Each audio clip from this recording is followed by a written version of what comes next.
note sheet. Everything's in order, so it'll be one after the other. Fantastic. Yeah. Pencils. Sweet. There's also a desk underneath you as well if you need to use it. So yeah. I'm gonna round up any stragglers right now. So yeah. Back in 1 second. Okay, and then we should announce the order maybe of. Yeah, we'll do. Thank you. I know, but I panicked because I saw that there were only 7 minutes. And I don't know, but I was like, gosh, because I was nervous. I saw that, and then you downloaded the app and you have to pay for No, I said have activated it. I was like, well, whatever. for the thing. No, I got plenty. I was just like, I'll tell you that. I'll have it on. Well, I think I'm sharp. No, just friends. I got it. You have the pencil sharpener? Wait, can you show me? Oh, I got you. I have a sharp. Why? Oh, because you got your. Here, you want an extra copy? Laptop, I didn't know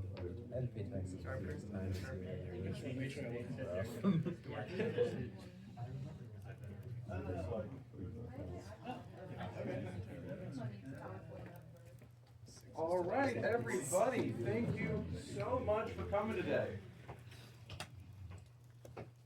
All right, looks like we've got pretty much everyone in here at the moment. Great. Andrew, mind if I very much quickly borrow your worksheet very quickly? I just want to announce the order of pitches going right now. So we're going to get through 6 pitches, then we're going to take a 10-15-minute break. People go to the bathroom, get more donuts, restroom, all that jazz. So the order right now is Sashimi Slayer is going first, then Typo, then Fruit of All Evil, then General Choa. After that is Choi Noi, and then there is the remake of the end of the greatest RPG of all time. So these are our first 6 pitches. We'll announce the order of the next 6 after the break. Okay? So, how this is going to work, you are free to, we're going to go on my laptop right here. I have all your pitch presentations ready to go. If you would like a microphone, you're more than welcome to, although it seems unnecessary in this acoustic environment. And yeah, once you have 5 minutes to present. Once you get to 4 minutes, we'll hold up a sign saying, hey, you got a minute left. Then we'll say 30 seconds to kind of hurry to start wrapping things up. We will, if we sense you're getting close to the end of the 5 minutes and you're about to, you're past the 5 minutes, we have to wrap up, we won't, cut you off immediately. But if it gets to like 5 minutes and 30 seconds, 5:40, then we might have to be, all right, buddy, let's wrap it up here. So yeah, we'll try to be discreet about it though. So yeah. After those 5 minutes are over, our awesome judges are going to ask you some questions about your pitch and your game and whatnot. So yeah. Before we begin, does anyone have any questions that they feel like haven't been answered yet? No? Okay then. We still, what's up? So, for example, if we have a prototype or playable version, do we tell like, oh, you can play after the event? If you have a playable version and during the break or after the event you would like to show it off to people, you're more than welcome to do so. Yeah. We still have a few more people straggling in. So yeah, a few people told me that they're still on their way, but luckily these are people who are near the end of the pitch day anyway, so that's good to hear. So yeah, I'm Thomas Ruiz. I'm the president of SDC. I'm very, very happy to have you all here. This is our first ever pitch day that we've done. And I want to give a big thank you to all the judges here who are donating their time to help out the developer community here in Sacramento. One awesome thing that we're doing, that SDC is doing, is that recently we have been contacting publishers and meeting with publishers. We did this a lot during GDC and have been presenting them games being made in our community. Almost like an SDC pitch deck, but like a slide per game. And in the 30 games that were in our pitch deck, over 12 of them have been contacted by publishers and asked to present their pitch deck. So some of these pitchers today have been contacted by publishers and want their pitches to be practice their pitches. So the feedback they're going to get here is absolutely going to help them in the long run. So again, this is a great thing for the developers here in Sacramento. I also want to give a huge thank you to UC Davis for letting us use their campus coordinating with us, letting us use their awesome theater room, perfect for presentation. And finally, one last thank you to Amina Tukunova, who is the one who suggested we do a pitch day in the first place. So again, thank you to everybody here for making this a possibility. Right now, we're about to begin, but before we do that, I would love it if the judges can come up and give a short introduction about themselves. Yeah.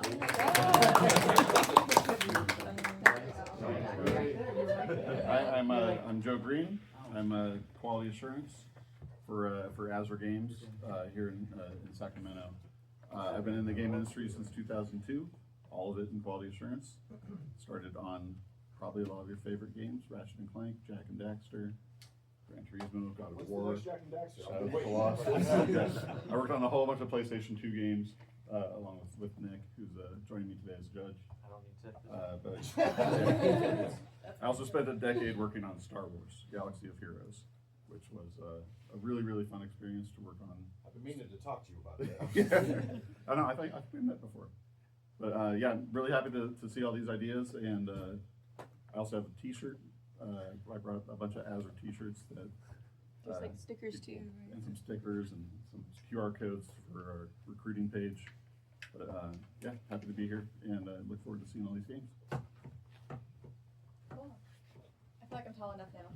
Hi, I'm Jessica Floor. I used to work at Azure Games with these two lovely gentlemen, but now I am the founder. Well, I was the founder and creative director of Hexer Studios prior to that, which focused initially on branding and pitching support for startups. So I've been doing that for a long time, just not in the games industry, but now I'm focusing all my energy into games, and I'm also in the middle of starting my own game studio and potentially publishing wing of that studio. So I'm very excited about that, but my background is really in marketing, visual design, so I'm hoping to help people in that regard. We have a publisher here. Oh, no money yet, don't come for me. Okay.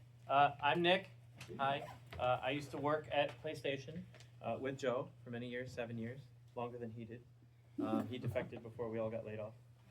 Oh, really? Gonna hit that hard today? Yeah, yep. I worked on a lot of SOCOM, Ratchet and Clank, Siphon Filter, Gangs of London, PSP. Got to see all those fun, cool franchises come through. Lots of overtime. That was a big thing. And now I work at Azure, so QA as well, combat QA, with some features and world experience as well. So happy to be here.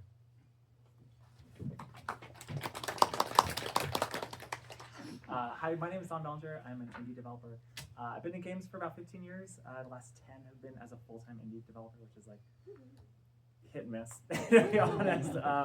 I run a tiny two-person worker-owner co-op called the Beauty Cult, where we work on Nectarmancer, a game that is unlike a lot of other games. Before that, we made a game called Black Future 88 for PC and Switch. Good Shepherd published that with Perfect World Entertainment.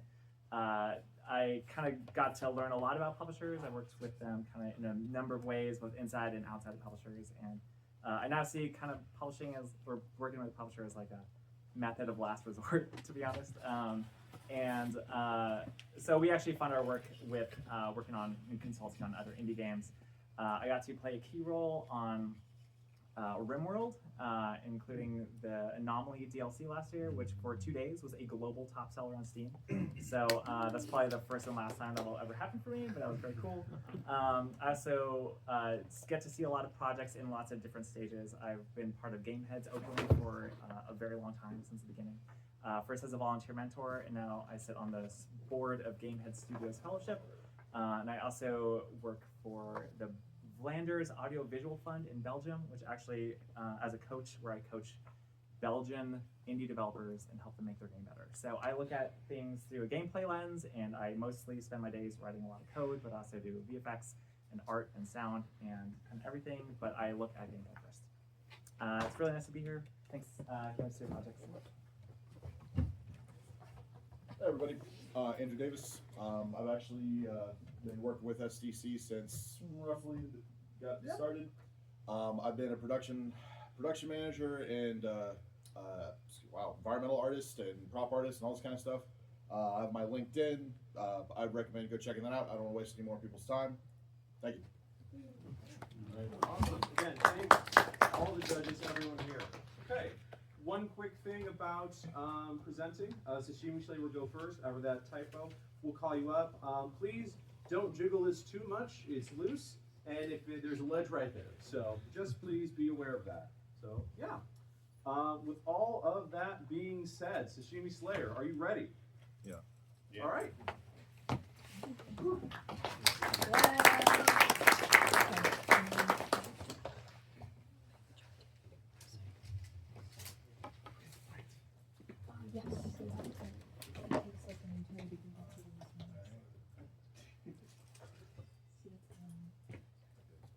All right, so I'm Alex, and this is Arthur, and this is our game, Sashimi Slay.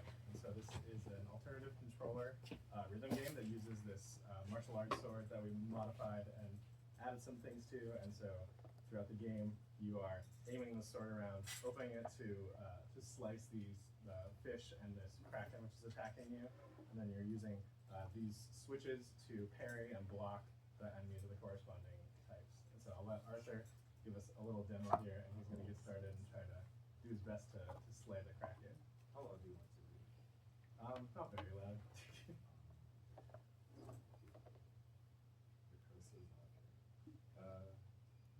You have the cursor on the projector. Oh, is it? Wait. Hold on. Oh. You're telling me that you can't like slice the menu? You can slice the main menu, you can't slice the settings menu. That's something later, right? Yeah. If you give us funding, we'll have budget for that. Alright, so Arthur's gonna give a try at the kraken here, and I'm gonna keep talking. Hopefully you can hear the music and so yeah, you can see when the knives are aligning with the tentacles, he's opening the sword to slice them, and then he's using the corresponding switches down here to block these tentacles that the kraken is trying to swat them with. And then there are also these missiles that are flying at you, and you're using the block buttons to parry them, and you're aiming the sword and opening the sword to slice them and turn them into sashimi.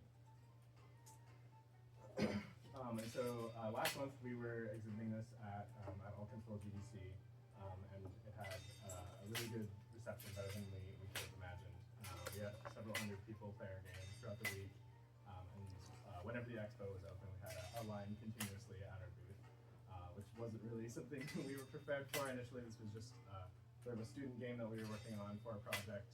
There were 4 of us on this game, and so yeah, our reception was better than we could have imagined, and it kind of got us thinking about where to take it next. And that's something that people ask you as you're exhibiting at GDC. They'll always ask you, like, what's the future of this game? Where is this game going next? What's your vision for this game? And so that's kind of what we're here trying to figure out. We got a lot of interest from various people at GDC for either adapting this as like as a Guitar Hero type thing, where we're selling like an off-the-shelf controller and people are buying this game. We had interest from other festivals, other expos on exhibiting there. Something else we were considering was a Switch port, and using the Joy-Cons, and because this is somewhat expensive, and modifying this such that, and manufacturing this would also be expensive, obviously, and getting it down to a price point that is appealing for a regular consumer would definitely be a challenge. And so we were considering applying for a Switch dev kit, and sort of using Joy-Cons as the brain of this, and sort of having a Wiimote, like Mario Kart style peripheral to go around it, and then having that option for people to play it at home. And I'm going to pause briefly so you can watch Arthur play the kraken. Let's see if he gets a high score. Nice. Then another thing we were considering was a PC or Steam release, either as a standalone game without the controller. There is a version that you can play. Oh, yeah, that's fun. There's a version that you can play on mouse and keyboard. Obviously, it's not quite the same. And so that, in conjunction potentially with releasing plans for swords, we had people who were at GDC who were interested in building their own swords, and sort of documentation for that. There were also some people who were trying to get us to make it an arcade cabinet. They were saying, especially in Japan, they think that there would be a lot of interest in this integrated into a cabinet and having it in that form factor. And so yeah, we're kind of just here soliciting your advice on what direction to take the game, because we quite honestly weren't prepared for such a world of opportunities, and so we're looking for advice on where to take the game next. Any thoughts, Arthur? Alright, well, thank you so much for your time. Hope you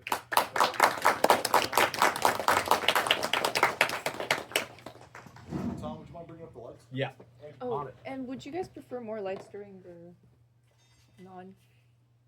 during the presentations? I think we can use a little bit more light. Yeah, I was like, At I'm least sorry. at least in the back. right? Yeah. Wait, let me. Yeah, see. Oh, yeah, Dash is a wizard with it. Sorry. Let her Okay, do it. Dash is the wizard. Half of my degree was learning how to use this thing. Ah, that works. Yeah, that's not bad. Awesome. So now it's time for got any questions, judges? Go ahead. Here, I'll pass this around. Are they asking us questions or are we asking them questions? You were gonna ask them questions. Or I suppose if a pitcher has a question, they're free to ask it as well.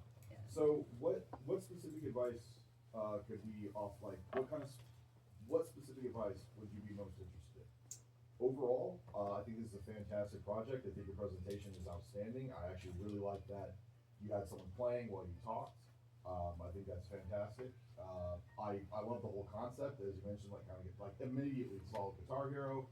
I love the rhythm, I love the music. I think you absolutely have something here. And I think it's fantastic that you're thinking about scaling. And then, as you said, recognizing that there are price points for the equipment, but that this game doesn't the sword is an addition. I wouldn't say that it makes the whole game, but it's definitely like a catcher, especially for the arcade idea. I think you have an absolutely solid concept here. So what can we offer? What would you like most feedback on? I'm here. I'll let you pass this around. Oh, absolutely. I was like, what do I get a hold? So I think, feel free to jump in, Arthur, but what I'm very impressed. I'm just telling you, as a nerd, I'm so impressed. Check that out. That is amazing. personally, what I was interested in is trying to figure out which of those directions, because that's a lot of different directions. We probably couldn't do more than one of them well at the same time. So yeah. For that, as you said, you have a lot of directions. Where do you want to take this? Where do you want to see this? Do you want to see this? Do you want to see this in the arcade? Do you want to see this, being played, on Twitch? Where do you want to see this? I think of those options, sort of short-term continuing to apply to events and exhibiting it for a while we sort of refine it, while we develop the hardware and refine and polish both the hardware and the software. And then I think after that, personally, I think I'd be most interested in a Switch port of the game. I feel like that is the best way to get the best experience into most people's hands at a good price point. So yeah. And with that, you already mentioned you're interested in developing kind of kits for the swords, and you're talking about in regards to the Switch. Basically, you can absolutely develop haptics that work with Switch components and can make that relatively cheap. So I think that's a fantastic direction. Yeah, and there are, I can give you a quick look inside the sword later, but yeah, there are haptics currently inside the sword, and then there's a microcontroller and an accelerometer and gyroscope module inside. And this is the two of you, or is there more? So there are four of us, so I was doing the hardware, Arthur was doing the software and gameplay programming. and then we had an artist and a sound designer, composer, beatmaker. I'm very impressed. For 4 people, this is outstanding. Alright, we have time for maybe around 2 or 3 more questions, if anyone else has any. Some just general comments. I thought it looked great. Pairing timing looked very tight. The presentation was good. It's just gameplay though. I think for a publisher or investor, they kind of want to see graphs more or less. Gameplay is really good though. It's great that you showed it off. You should really prototype on gamepad first before Switch. Really make sure that feels good. This looks like it feels great. I personally think that a arcade direction is stronger and more viable than trying to go mass market on consoles. That's just my personal feeling. Sorry. Yeah. I was thinking what's the reasoning behind that? I guess like, Oh, I think the games with peripherals market at home is kind of dead, to be honest. And I think that there's a wide enough market for a small team in bars and barcades and kind of franchise places like mini golf places and movie theaters that you could do all right for a small team. Yeah, overall, I thought it was great. Thank you. All right, we have about time for one more question or comment if anyone else wants to make one. I was just gonna say, I wanna see more. I wanted the presentation to have menus, varied levels. What else, like, what else does the game have? Is it just this one scene? Or like, you know, for the presentation when you go and pitch this to Nintendo or whatever. So we do have just 2 levels, the tutorial level and the level we just demoed. Okay. We only did the second one out of time for this specific presentation, but I imagine if we had more time, it would be viable to play both levels. And in the future, we are adding more levels. So if there's something that looks more flashy or more appealing, we'd also play that as. Yeah, I you know, pay a lot of attention to that. So I like these varied areas, like a grassy area, a snowy area, a fire area. Yeah, we were kind of It'd be building in. fun to go fishing everywhere and then actually see something come of the sashimi that I'm making, Yeah, like David Diver, where you're Right. sourcing the bar with all the fish that you catch, and then they have to then you have to go and make the sushi for the customers. But like, what happens after, like the concept, like Don was saying, when you're doing the presentation, show the whole, like a slide that has everything in the game that the player's going to expect, not just Fruit Ninja slicing all the fish. But is there more? Like, that's my question. So currently, we were kind of building and scoping for GDC after we got accepted to GDC. So yeah, we wanted something that we would be able to get a lot of people through quickly and something that would be accessible to a general audience at an expo. So yeah, currently there's the tutorial level, which is up top, and then the Kraken level, which is on. So Definitely agree though. If this thing was attached to Dave & Buster's, I would be pumping money into it. Awesome. I think it's about the time we have right now. But yeah, thank you for presenting Sashimi Slayer. thank you.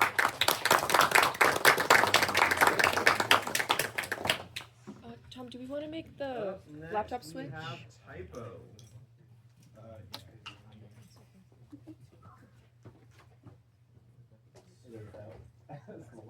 One second. Just got deleted somewhere.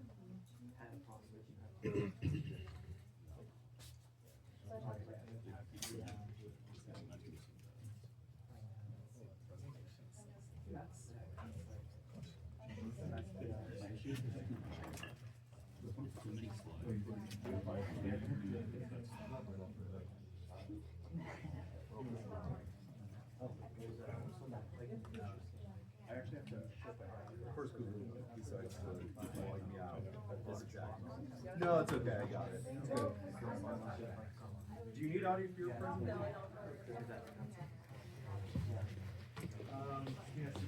How about next time? Sorry.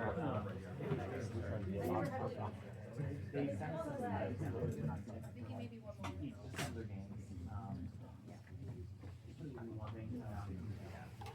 Alright. Okay, so just as a quick reminder, when you're up here, remember to project and enunciate. Okay.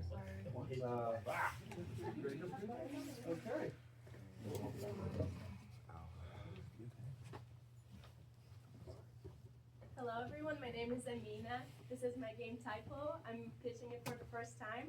It's a mobile game. It's a competitive typing for 2 players.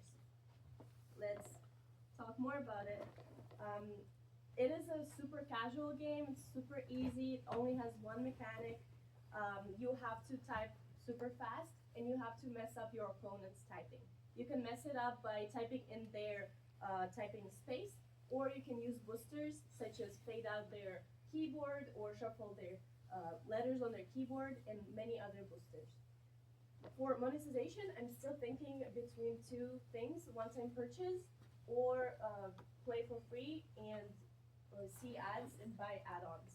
So I'm more leaning towards the second one, and this is where I want judges' opinion on what would be better. Here's the core game look. This is how the game looks. First, you need to see what you're typing. You're typing right now me manager, and your opponent is typing me analyst. Both responses have the same number of characters and the same difficulty. They both have a comma, they both have space, 2 words, and the same number of characters. You also see your boosters. Right now you can shuffle opponent's keyboard, slow down opponent's typing, or hide vowels in opponent's keyboard. And then when you go into the game, you can type in both spaces, yours or your opponent, and you can mess up each other's typing. Whoever types their response first wins the round. And more features, you can pick your username and the avatar. The art style is very simple, very minimalistic.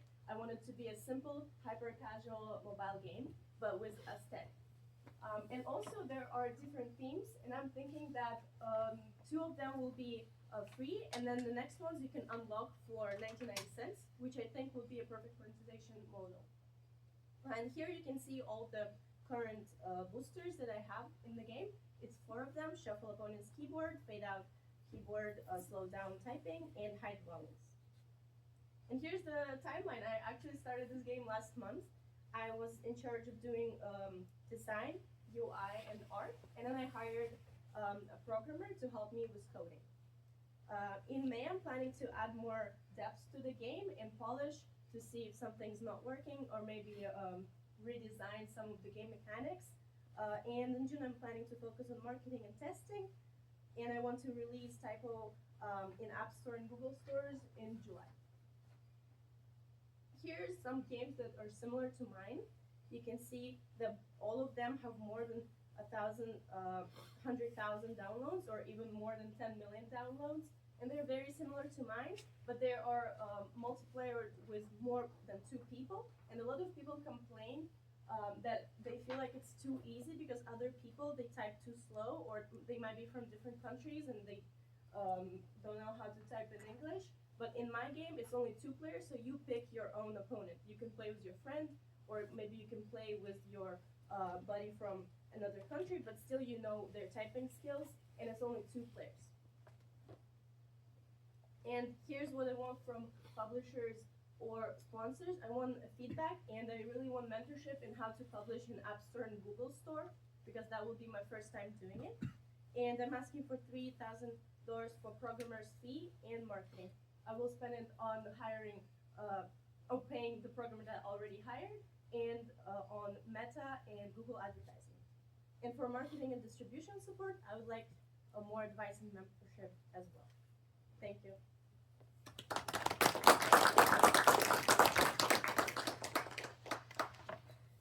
I have some really fast comments. I want to make sure the time for others. Great presentation.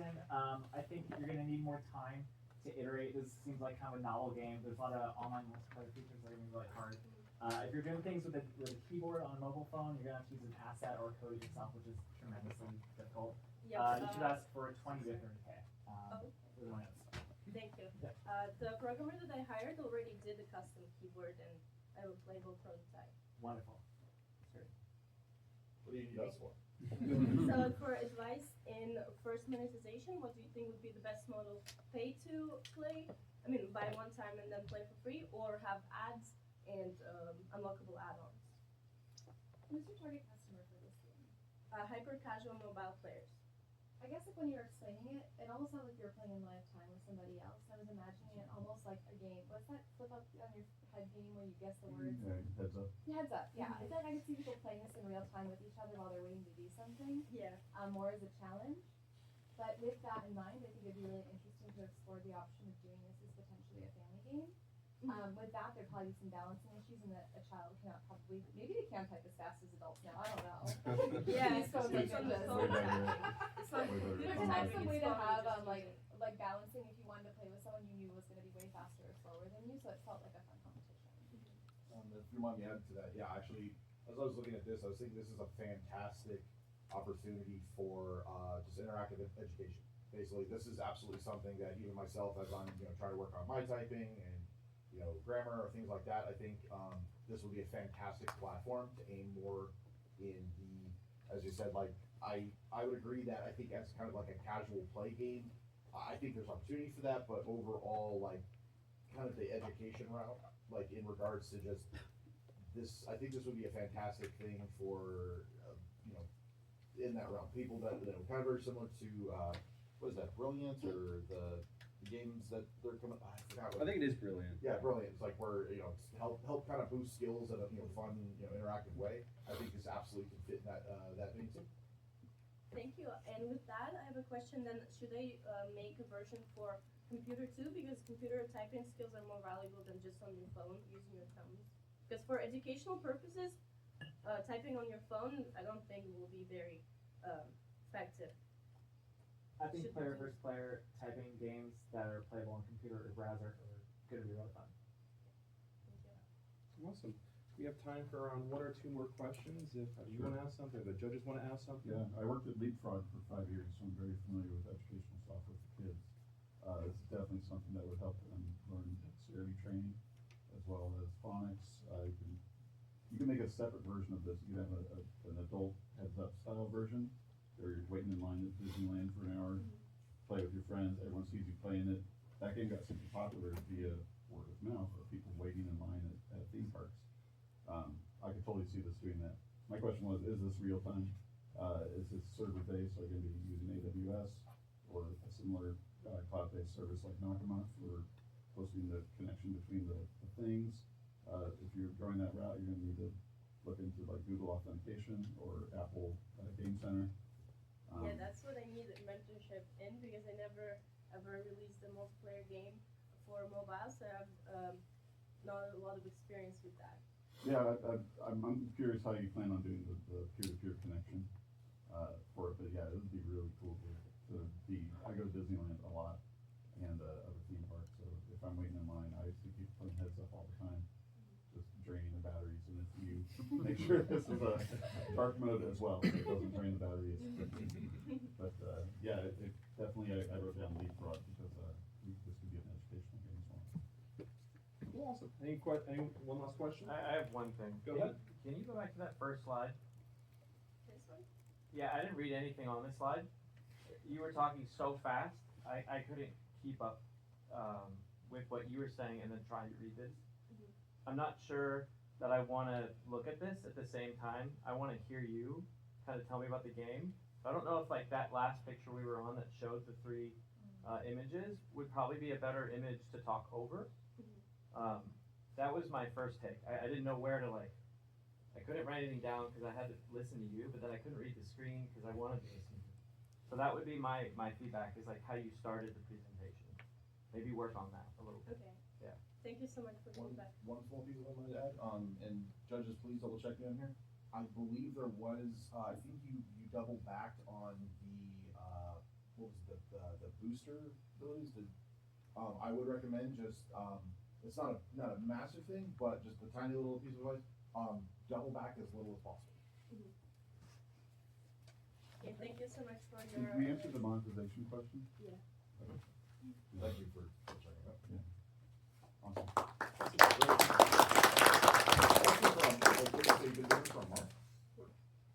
Yeah, good job. Keep going. Switch out laptop next, but just for sound purposes, because we had some sound issues. yeah. But up next, we have Fruit of All Evil. Wait, are we doing laptop swap now? Yeah. Okay, perfect. Yeah. Yeah, this should have audio.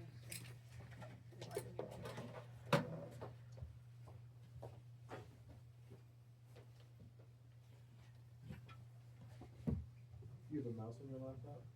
I got one if you need it. I think You oh, it's a Mac, isn't it? I know, I'm sorry for using That's that.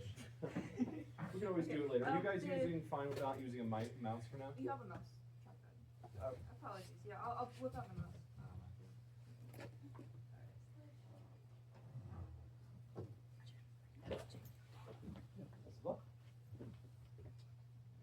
You guys don't have audio, right?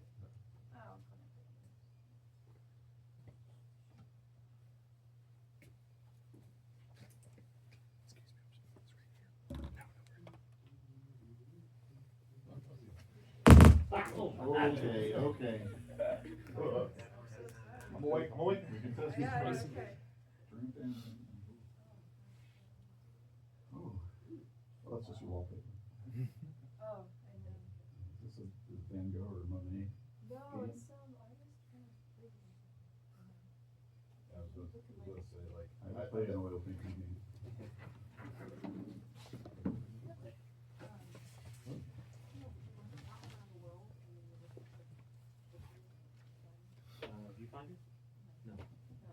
Western, it's East shade. Oh. Yeah, East shade. Yeah.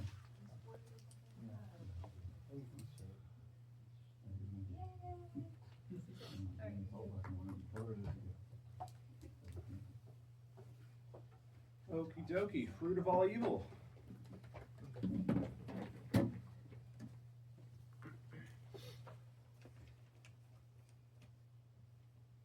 Hi, I'm Ty Madsen, I'm Sean Avalera, and we're part of the senior game Capstone at UC Davis. and this is our game Fruit of All Evil. Uh-oh.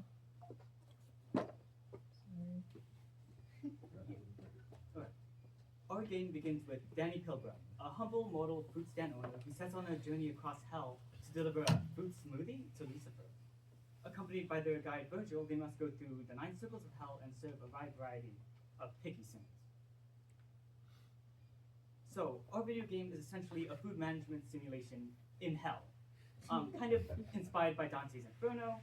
We kind of use real-time cooking gameplay similar to games like Papa's Pizzeria, and mobile games like Cooking Madness to kind of make the player serve a wide variety of like creatures, beasts, and different types of situations.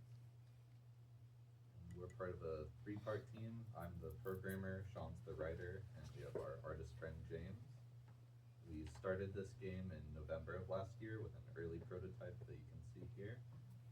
Then in December we kind of started pre-production on the full version, and then we've been in active development since January, and we plan on going at least until our senior games capstone ends in June, but probably beyond. And so, how does the game essentially work? So, every circle will begin with an introduction. It kind of just sets the stage for a certain situation, predicament, or problem that Danny Pilgrim will have to face. Through this introduction, we kind of set the player for the narrative, the characters, the narrative, and just kind of maybe give a hint for what kind of gameplay they should expect.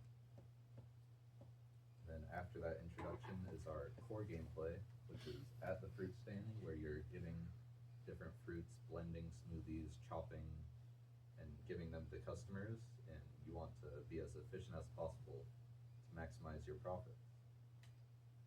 And then after you go through that fruit stand gameplay, you'll go into the marketplace, where you can buy upgrades to further improve your shop for later on, and also talk to different vendors that are like medieval characters from Dante's Inferno. Now, as you kind of saw in the previous slides, we still want to add a lot of stuff in the future. For art style and aesthetic, we hope to really integrate the kind of style you see in illuminated manuscripts and Renaissance paintings, as you see on the slides here. But we also kind of want to approach this balance of grotesque but charming, similar to the Flash games like Binding of Isaac.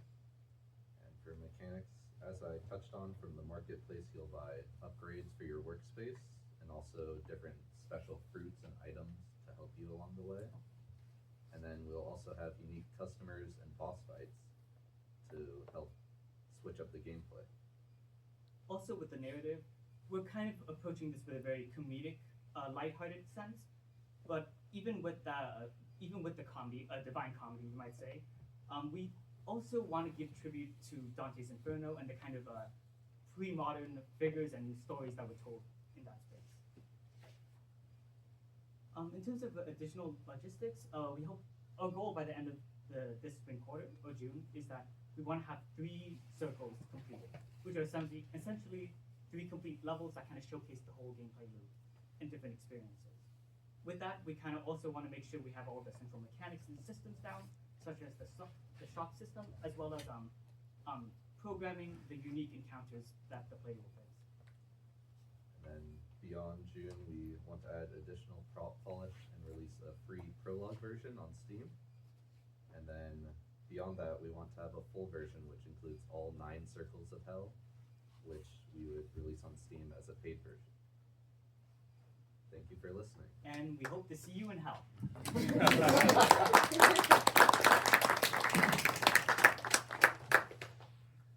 So, gentlemen, first and foremost, I do have some notes in regards to kind of everything in general, but I do have a bit of a list, so I'd be more than happy to kind of stay by and afterwards and kind of go through it a little bit.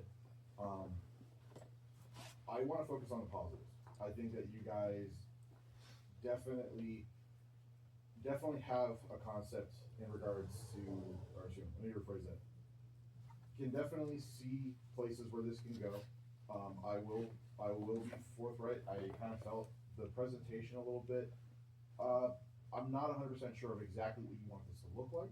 I think the concept's interesting. I think it definitely can hit that macabre, like funny, like, you know, if aimed right. But at least from my perspective of looking kind of at the pitch, is that you're still working to refine like where you want this to go. And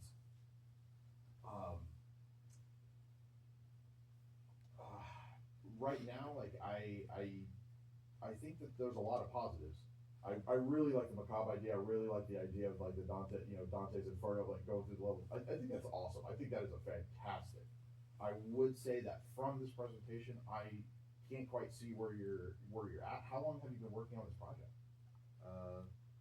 For I think since June or November was our early prototype, and then really like working on it consistently since January.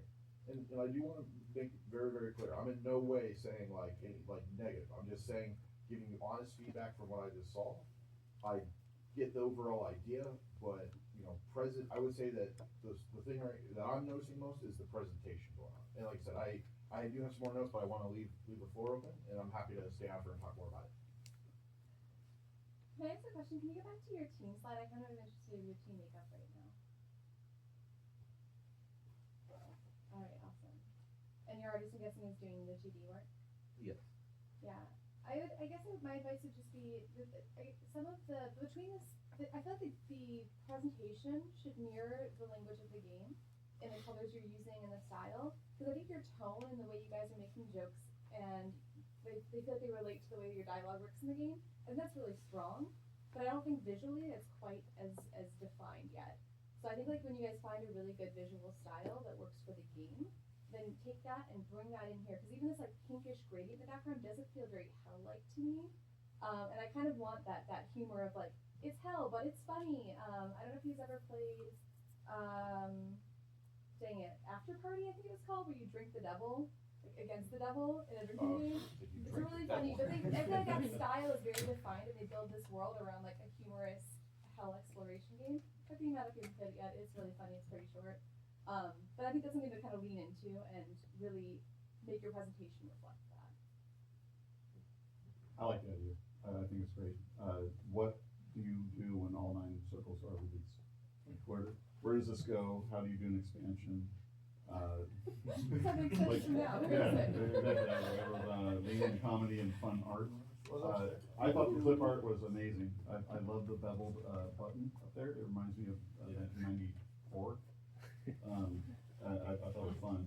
But yeah, like I said, this looks like it's the idea of what the game's gonna look like. I really like that you were looking at the art style of Binding of Isaac, which I think is fantastic. I was also thinking like, what about one of those like black and white games like Undertale, where it's like pixel art, or what's one where the little dude with the sword? That's a lot of games.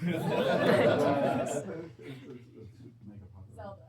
No, it's the black and white one where you're kind of in hell and you have to escape out. Dead Cells? Shadowy, no. Dead Cells would be good too. No, it's got a sequel coming out this year. I think Hollow Knight. Hollow Knight, thank you. Yes, Hollow Knight. I do like the idea of learning more about hell. I don't think it's taught very much in schools. And Dante's Inferno is a great way to like. I was thinking like Dante's Inferno meets Cookie Mama. Like one of those.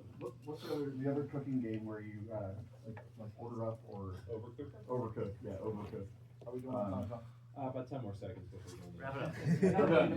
Great idea. I like it. You got one thing to say? Yeah, Okay, go ahead. So cool. The art style to me is very indie, even though I think it's still developing, kind of a mix of pixel art, HD. But I think you could actually go really, really hard on the narrative. You have the narrative headroom to like talk about eternal suffering. I think. Yeah, I think that's really fun. Maybe talk about that. Yeah. Thank you. Awesome. Thank you very much. Your top slide, sorry. At the end of the project, I was like, wait, no. This is the end. As you go. Just. And do all that stuff as you go. Oh. I was just reading it. He was clicking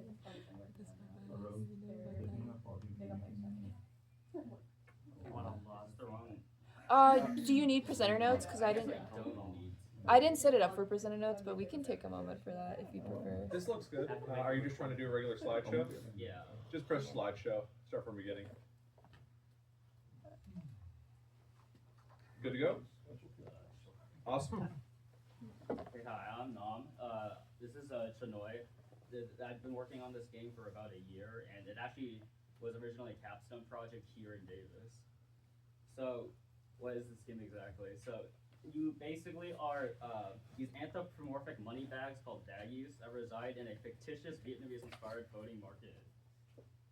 Coins, just like in real life, are the essence of life itself.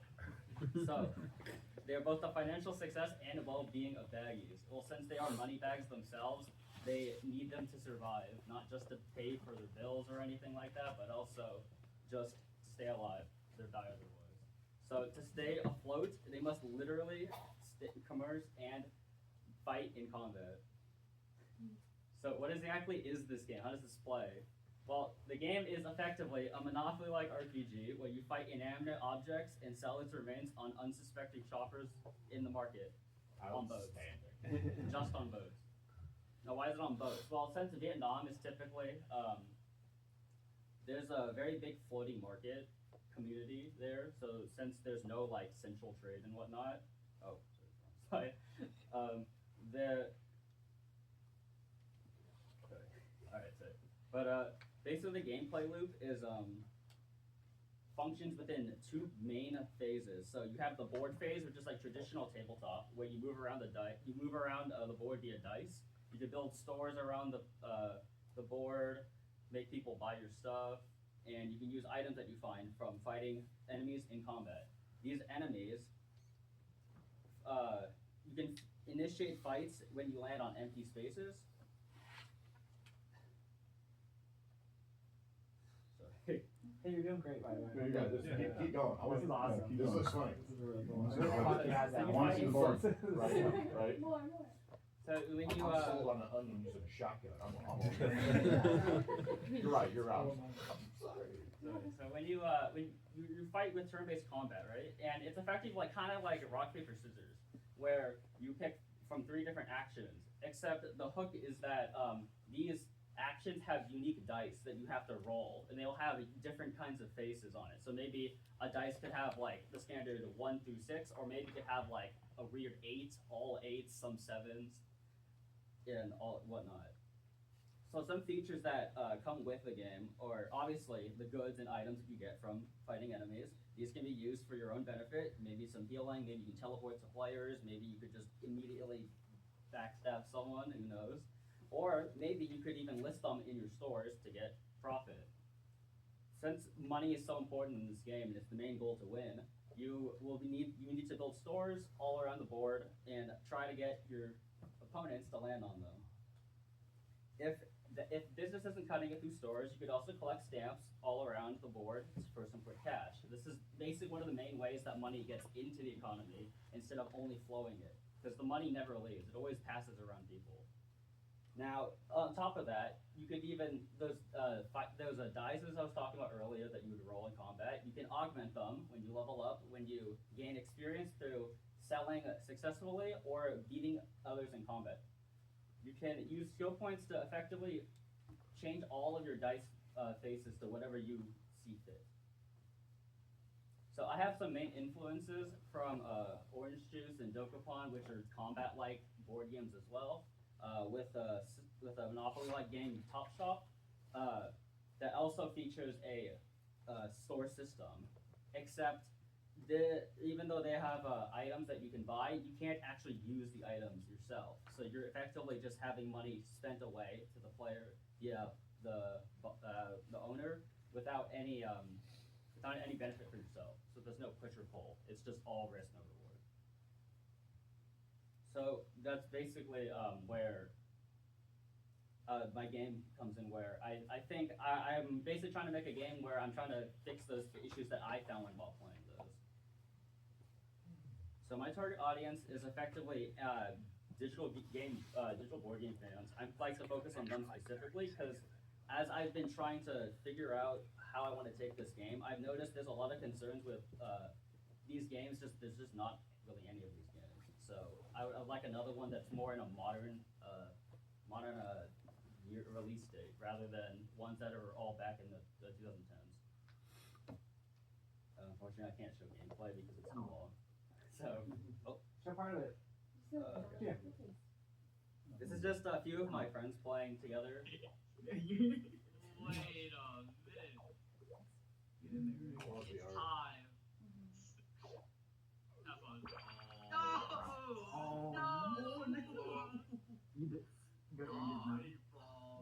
Is the food that we're seeing, is it like native Vietnamese food? Yeah, so banh mi sandwiches are usually stuff you find from like vendors, like street market vendors. So I'd like to incorporate a bunch of Vietnamese-based products that they usually sell at all items. Lean hard into it. You got so many great things to work with. Lean hard.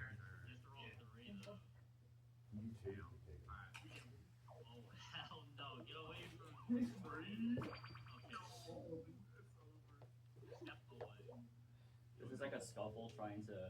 It's just like nearing the end of the game. We're trying to scuffle to try to take money from each other. And there's two others in combat right now, and we're just trying to see how it plays out. Your end is nigh.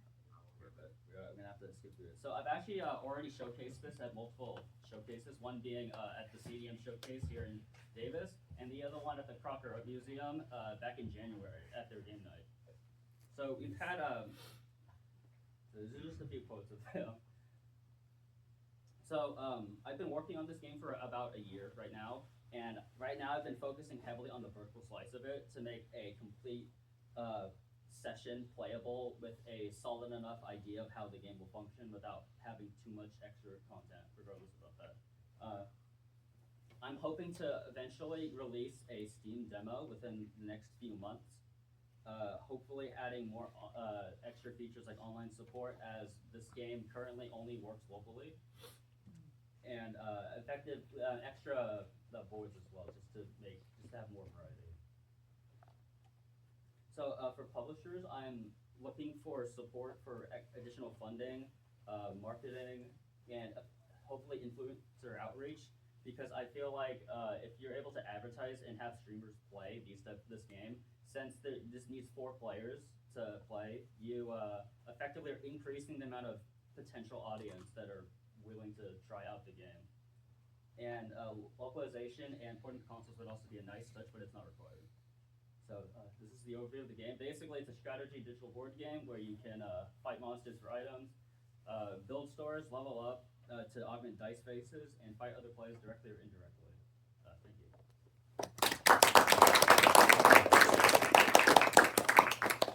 So, again, looks like you're asking for kind of general feedback? Yes. Okay, well, first off, as my esteemed colleague here said, hell yeah. I think this is overall fantastic. I do have some notes in regards to the presentation. Happy to talk about those kind of after. I'm telling you, I want to put some money into this. This looks fun. I love the visuals. I'm excited for this to come out. So like, first off, bravo. How long have you been working on this? About a year. So I had the prototype back in January of last year. Okay. And we were working on it here and there for the capstone up until May. And I had a team of 5 initially, 2 programmers, me, and then 2 artists. But now they've kind of just done their own thing now. So it's now just me and 1 main artist, which is my sister, who drew all of like the characters. Well, your sister's a fantastic artist, and I think you guys have an absolute like banger here. I'm just seeing just some refinement things, some scalability. I'm sure that there's a lot, there's definitely some technical limitations that I think you can overcome. I think you have a very solid thing here. And like I said, I do have some notes in regards to the presentation. Happy to talk about this afterwards, but like judges, like come on, like how do we not, like I'm thinking we all love this, right? I'm gonna say bump up the release. I would like to see this come out in June. I want to play it today. Yeah. You can just put on board. Can I get it on the beta And test? it's summer. I'll sign up to test for you. I mean, I don't know. I feel like when GTA 6 comes out, people are gonna play this at the same time. I wouldn't mind the release not including online. Like, I don't see the need for that. For me, I would love to play this locally, and wouldn't mind if a feature like that was patched in later, because I've seen games released like that for scalability. Like, if you wanted to get this out in people's hands, because that could be something that holds you back in your development process, especially if it's just you and your sister. Yeah, I've always been going back and forth whether I want online on launch or not. You need to because decide it is a that heavy now. hurdle. Yeah, don't let that be the thing that holds you back. Yeah. I do think if you're really into streaming and like you really want streaming to be your big marketing push, you would want to have online though. Yeah, that was. I'm not saying that you shouldn't Right. release it earlier, but I think that like early access with online capabilities may really drive a lot of traction here. Yeah, and local player on PC is not as fun as Switch. Yeah. And you said right now, like you're doing the main back end, and your sister's been doing the art. Yes. Have you started talking with anybody about production management, things like that yet? Not completely. Basically, I'm just doing most of mine on. No, that's completely fine. I would definitely say like start thinking about I hate to say it, but start thinking about kind of the office crew too. Yeah. Because I agree that I think once you get this out, like you're gonna want to scale fast. And so I would highly recommend getting some leadership together, and maybe that also that could include you, have like however you want to do it, but you got something here, and so I get ready. I would actually launch with multiplayer, to be honest. I'm just gonna disagree, and I think that is actually crucial, especially if you're doing a Steam indie launch. I was talking about the beta. Oh yeah. Beta, yeah. I think you could show it to publishers now.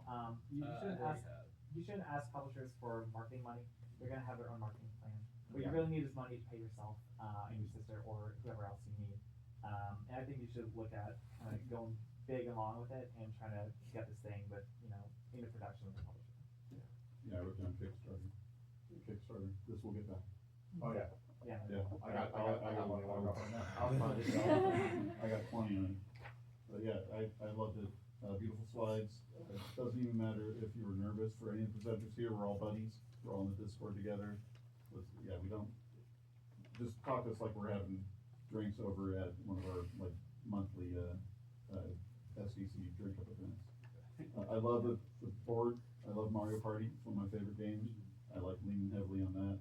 And Vietnam is pretty unexplored as well. Yeah. Very few games will go into the Eastern cultures, and I just like with the last game, like I really want to see more Vietnam. I'm managing a team of 7 in Vietnam right now. My QA team is located there, and I want to see more of the culture. I want to see more of this, and I love the food as well. So definitely love this idea. Yeah, and anybody here, we're all on the email thread. Feel free to email me for anything. Add me on Discord. I don't want to speak for all of us, but if anyone wants to ask advice at any time, I'm an open door. Same here. Yeah. We're about to go into break, but any of you have any last minute questions? Comments? Okay. I am not a judge, but I did want to say these things like Monopoly, but fun. Very excited. I love the idea.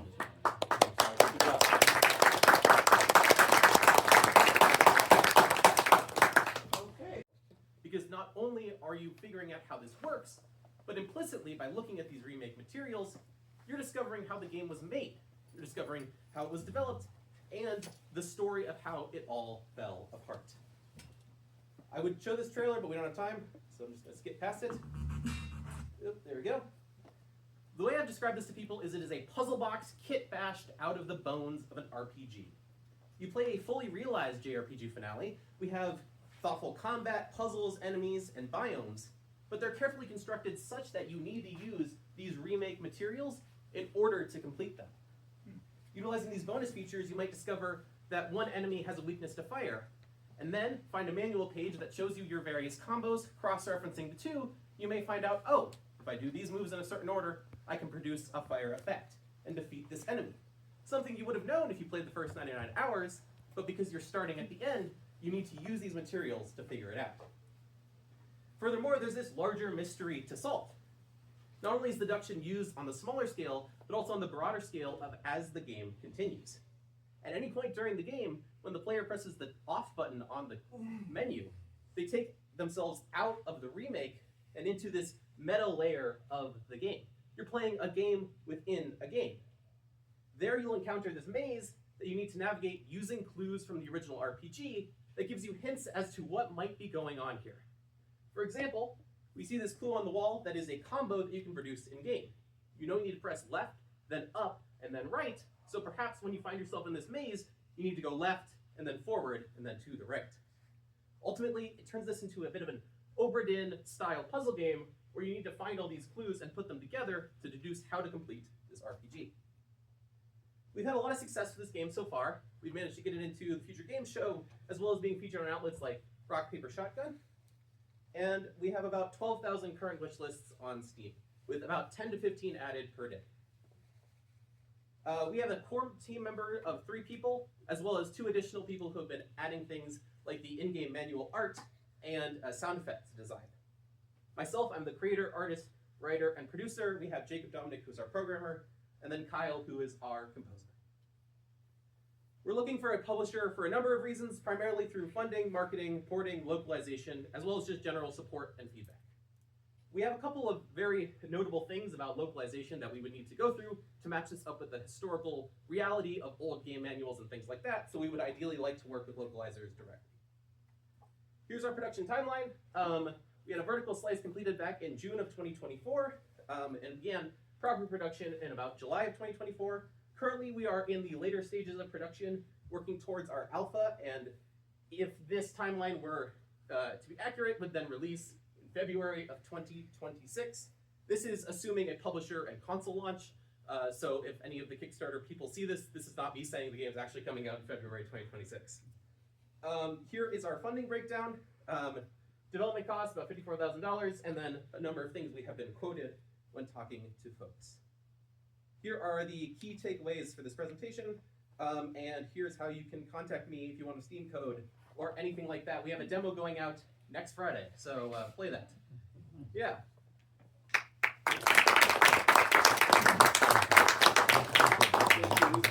If we could have the judges actually go one by one down the road, just to keep things 1 minute each. Yeah, one each. So that'd be great. Andrew, could you start? So, overall, I'm interested, but I do have to be honest. I'm not 100% sure of, like, how do I say? I'm not quite sure what the project is. I think you have a lot of amazing things going on. I love the confidence. I loved, like, everything is catching, but I think there could be some refinement in regards to the pitch. There was a lot of information, which I think is fantastic for, like, I feel like you can answer a lot of questions. For this particular kind of, like, what we're doing right now, I feel a little, like, kind of taken back, like, whoa, I have way too many questions for the amount of time, but I think you have a great start, and I am interested to see more, and happy to talk after. Okay, thank you. Lucas, I thought this was awesome. I really liked it. I have an unfair advantage of already knowing what the game is all about. I think you're doing everything right, to be honest. You're running the same thing everyone else is. Like, publishers are all locked up. They froze their, they're signing like 2022. Yeah. So this looks great. It really reminds me of like Joral's adventure game or There Is No Game. Kind of this like wild out of the box adventure game. I could really see myself playing with my kid. I think it's awesome. I thought your presentation was really good. I think the game is super original. I think it's great. Thank you. Thank you. Yeah, I think I understand what the game is, and I'm super intrigued. It looks like you're doing everything right, from what I can tell. I don't have any inside knowledge, and I do want to look further into what this game is about. I have no notes. Thank you. Yeah. I think you should shorten the title or make it longer. Yeah. Is it a side scroller? Like it seemed like it was like kind of a side scroller RPG. I love the idea of it being either a remake, but I think it might work better as a sequel. As like you start with game 2, like Goat Simulator 3 is the sequel to Goat Simulator 2, which does not exist. But if you started as the RPG Kill the Boss 2. Like, where's 1? It's like there is no 1. You'll play 1 as you go. I love it. I think the idea is super fun. It works as a remake. It works as a sequel. I would like to see more concept art in the slides, but it looks like you have a playable demo coming out, so kind of not needed at this point. Maybe a year ago, show more like this is what the map is going to look like. This is how many hours it is. You said like 3 to 4 hours. Is it a side scroller the whole time? Is my question. Well, it's not a side scroller. It might need to get some gifts where they walk backwards away as well. It's a kind of 3D thing where you have a fixed camera angle, but you can walk backwards and forwards. Like 3/4 view, like Diablo style. If you've played the Octopath Traveler games, Mhm. that's where it's pulling a lot from for the old style. So that kind of thing where it's translating the top-down RPGs of old into a 3D space, so it has like 3D depth, but you're kind of walking just on the 2D plane. Nice. I like it. I think your presentation was really clean. I think you did a really good job minimizing the words and telling more with pictures and GIFs, and I think that's a really good tactic. I was curious, how much did you guys end up raising on Kickstarter, and where did that kind of money take you? Yes, so we raised about a little over $10,000 on Kickstarter, and most of that is going to go towards localization efforts, towards getting quality assurance efforts, and then paying we have 2 contractors, one who is doing the in-game manual art, and then one who is working on sound effects, sound design, and so you're going to pay them as well. Cool. And it was a recent then that you finished Kickstarter? Yes, so it was in December of last year that we wrapped that up, and then we've been chugging along since then, basically. Cool. My only other note is I really think it's a great idea to just put people in the end of the game. A lot of people I know who are in their 30s and 40s are like, I don't have the time for these epic long games, and it's kind of nice just to like, hey, you just get to play the best part, which is the end. Here you go, have fun. So I think it's a really interesting concept. I could see you doing different games in the same sense for that audience. All right, it's a cool idea. So we have time for one more quick question if anyone has one. I was just gonna say, like, coming from QA, like every game needs it. If anyone needs some contractor or someone to do QA, I have a long list of unemployed folks that are looking for work that'll probably do like $20 an hour or something like that. That said, like I would love to play this game. If you do need QA, hit me up and I'll give you a few hours. Thank you. Awesome. Thank you. All right, next up on the docket, we've got Chromatica. That's all these games. I'll give everyone 4 QA free.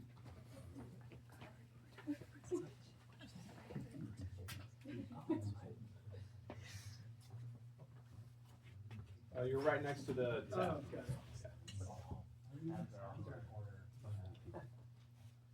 Give me a thumbs up when you're good to go.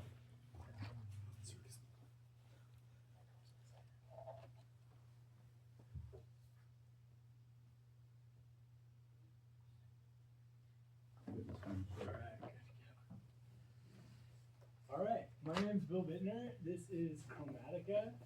This is a game by Circus Boardware, my company. Our goal is to make software to cure your boredom. So my concept for this was, what if a dungeon crawler, like Rogue or something, I've been spending too much time in roguelike forums, but instead of finding items as you go and then deciding how to utilize them, what if you could make them as you go? And then you have to adapt your play and live with the decisions that you've made. So that brought us to Chromatica.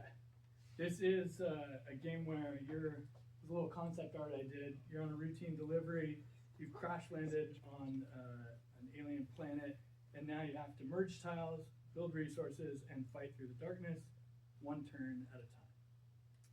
So what does that mean? This is the kind of the core mechanic of the game, the core loop. So it starts by merging tiles. So this is really what you're doing. It's point and click, it's grid based, and this GIF kind of shows you've got these primary color tiles that you find as you explore, and you can pick them up and drop them on others. Red, blue and yellow make green. So you can build green, orange, or purple, And those are going to be your resources throughout the game as you continue to explore out. So the core loop is kind of finding your primary resources of yellow, blue, and red tiles, and then creating green, orange, or purple, and trying to set up this sort of rock, paper, scissors for you. Of you can invest in green if you want to build a character with more health. You can invest in orange if you want to be more of an action-oriented player, or you can invest in purple if you want to focus on utility and movement. But to some degree, you'll need all three of those in order to get through the game. But you have some leeway in how you do that. And you're also stuck with your choices because where you place these tiles is where they stay. So then, as you explore outward and explore the darkness, you have to fight against bad guys. This GIF is trying to capture that. So as you're exploring out, this green guy shows up. He's going to come along and eat all of your green tiles, which are your health. And you have to defeat him and protect your tiles. So here, your orange tiles are your weapons. But it works like chess. It works like a rook in chess. So you can only shoot from your tile horizontally or vertically. So it kind of creates this issue where you have to get in line with the enemies that you want to defeat in order to protect your resources as you expand. And it's all turn-based, so that's the one turn at a time portion, is that when you move, your enemies move. If you don't move, they won't move, so you can take your time. But every step matters, kind of like in an RPG where you have action points or something, or initiative. You can use some of your resources, like the purple tiles give you movement ability, so you can teleport across the map. That saves you essentially a bunch of turns that the enemies have to take if they're going to walk each square. Additional mechanics, so what's kind of unique about this game, it has a spatial layer, like I was kind of mentioning. Where you place your tiles and build your resources matters. So in this game, if you chose to build 4 or 5 green tiles, that essentially is 4 or 5 HP. Your green is your health, but where you place your health also matters, not just how much you have. So that's kind of something interesting to explore. Trying to create meaningful, expressive choices. I was trying to come at this from this design perspective of there's no wrong choice, right? Because there is perfect information here. If you had a right or wrong choice, that would take out a lot of the fun.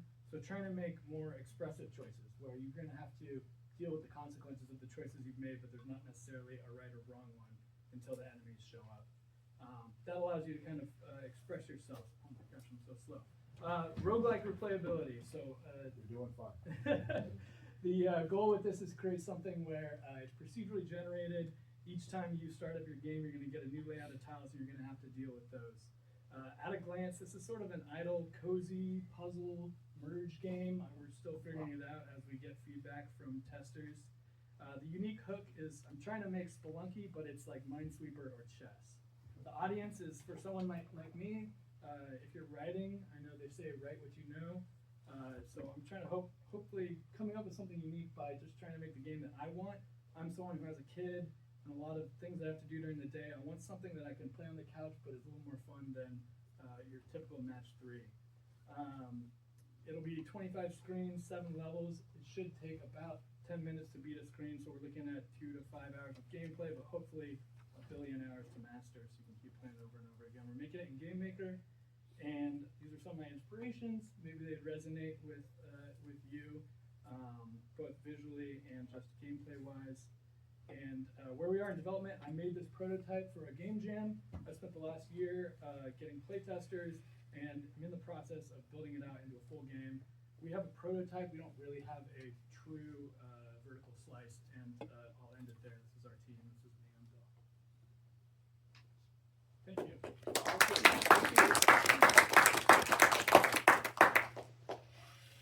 Awesome. Thank you, Bill. Yeah. All right. So I do have notes in regards to the presentation. Happy to talk afterwards. I don't take too much time.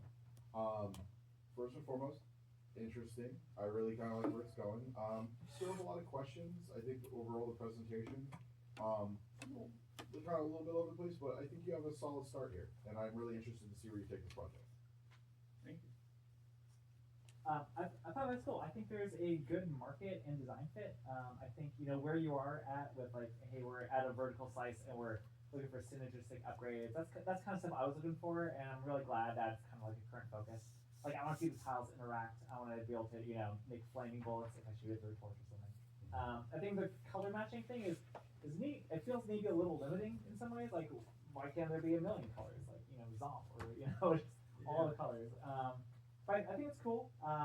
And I think you're making the best part of this, I think, is you're making a really small game that gives you an enormous amount of flexibility. So you could actually say, hey, there's a hyper casual game now, and you know, bang, it's out. You could kind of make it a lot more like a chess-like if you wanted.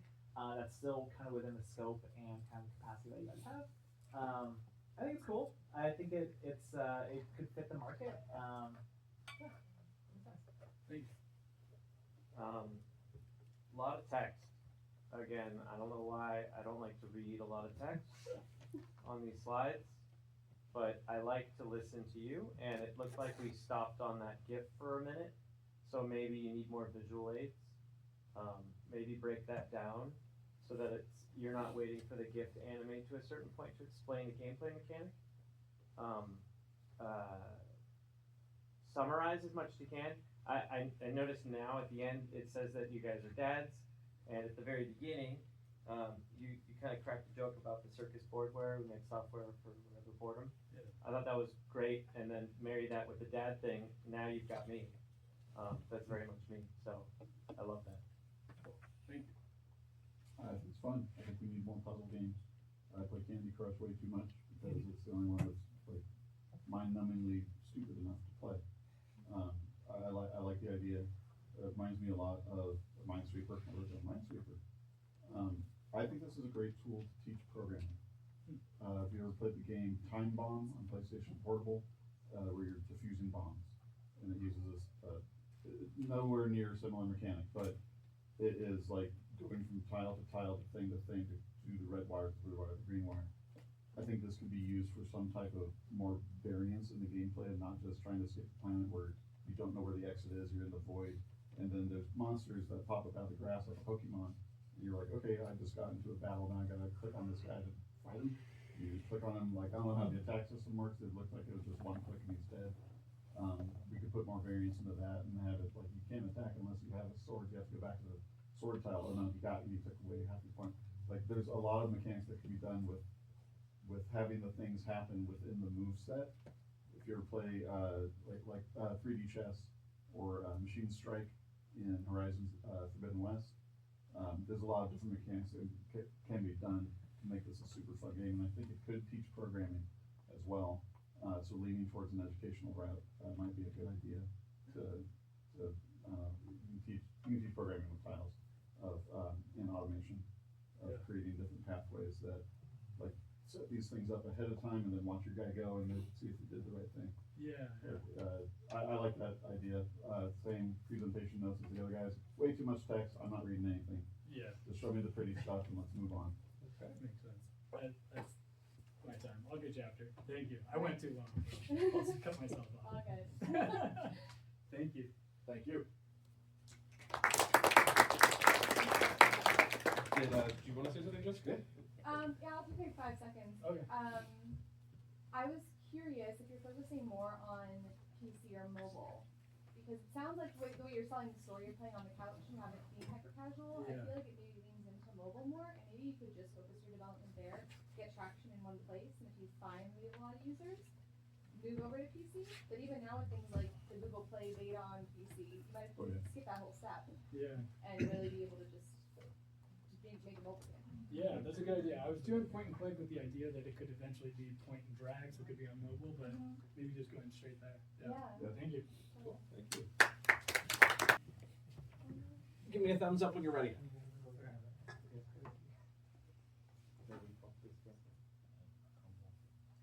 And if possible, may I ask for the light? Yeah, of course. Sure. We'll see if we can do.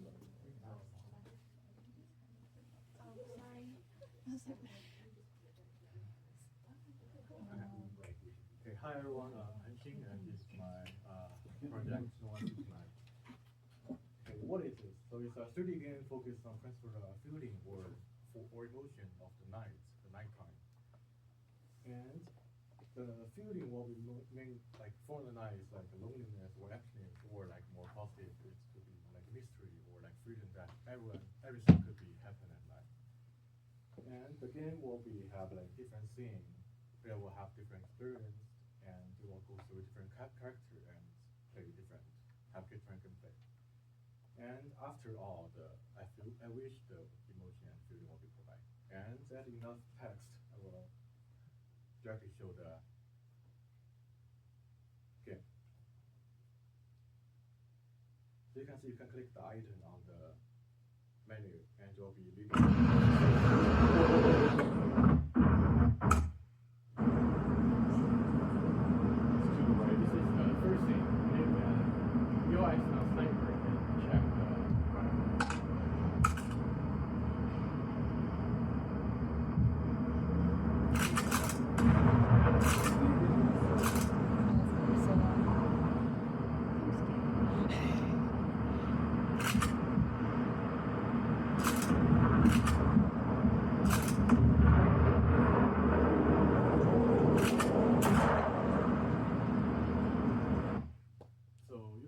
Decision in each thing, and if you make the wrong one, maybe nothing happens.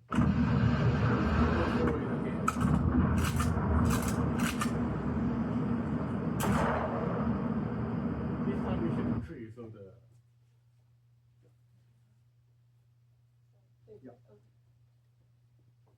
so the toy drop, and we can see on the table there's the toy on the desk, and this is the second thing.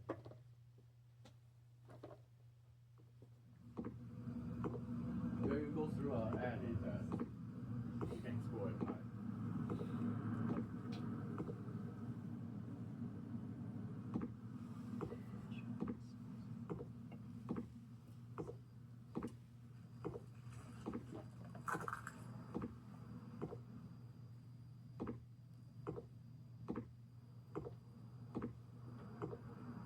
Is there another jump scare? No, it's not. That's exactly what it looks like.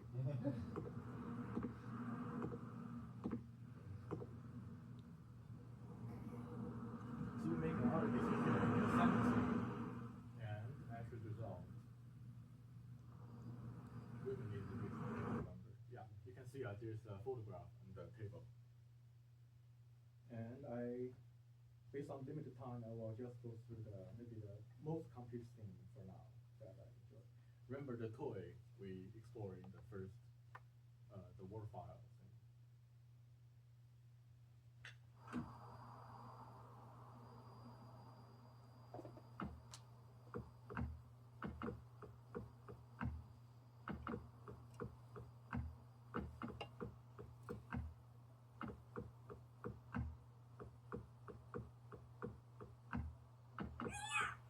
Jeez. A little bit.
Yeah.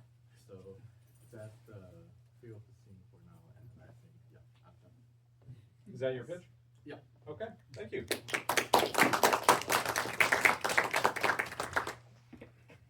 All right, judges, go ahead. So, kind of my standard response here is I do have Sorry, that's me. That's me. feedback. Happy to talk afterwards. I'm gonna say this: I am impressed.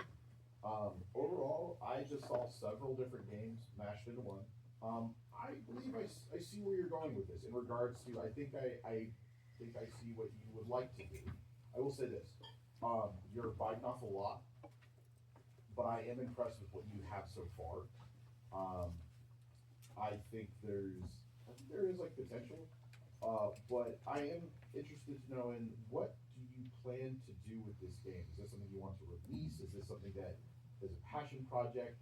Because if it's something for release, a lot of changes would have to be made. If it's a passion project, I think you could get there. Just will take time. So what can we offer? Oh yeah, because I personally understand this game won't be the selling money game, and for now I'm mainly focused on the festival, something to festival or something, and I will be probably so passion project. Yeah. Okay. I think you have a great start here, and I'm very impressed with everything I've just seen. Like, you got a great start here. I think it's really cool. I think it's really abstract. I think it's really arty. I think there's something really impressive about just like the intent to show the feeling of the night. And I think you do a very good job of it. It feels very much like an itch.io game. It feels very passion driven. I think you're doing a great job. I don't know if I see it selling a billion copies on Steam or something, but I think it's awesome. I think it definitely does look like a festival style game. Whole classic potential. Yeah, and I think it's cool. So I appreciate you making it.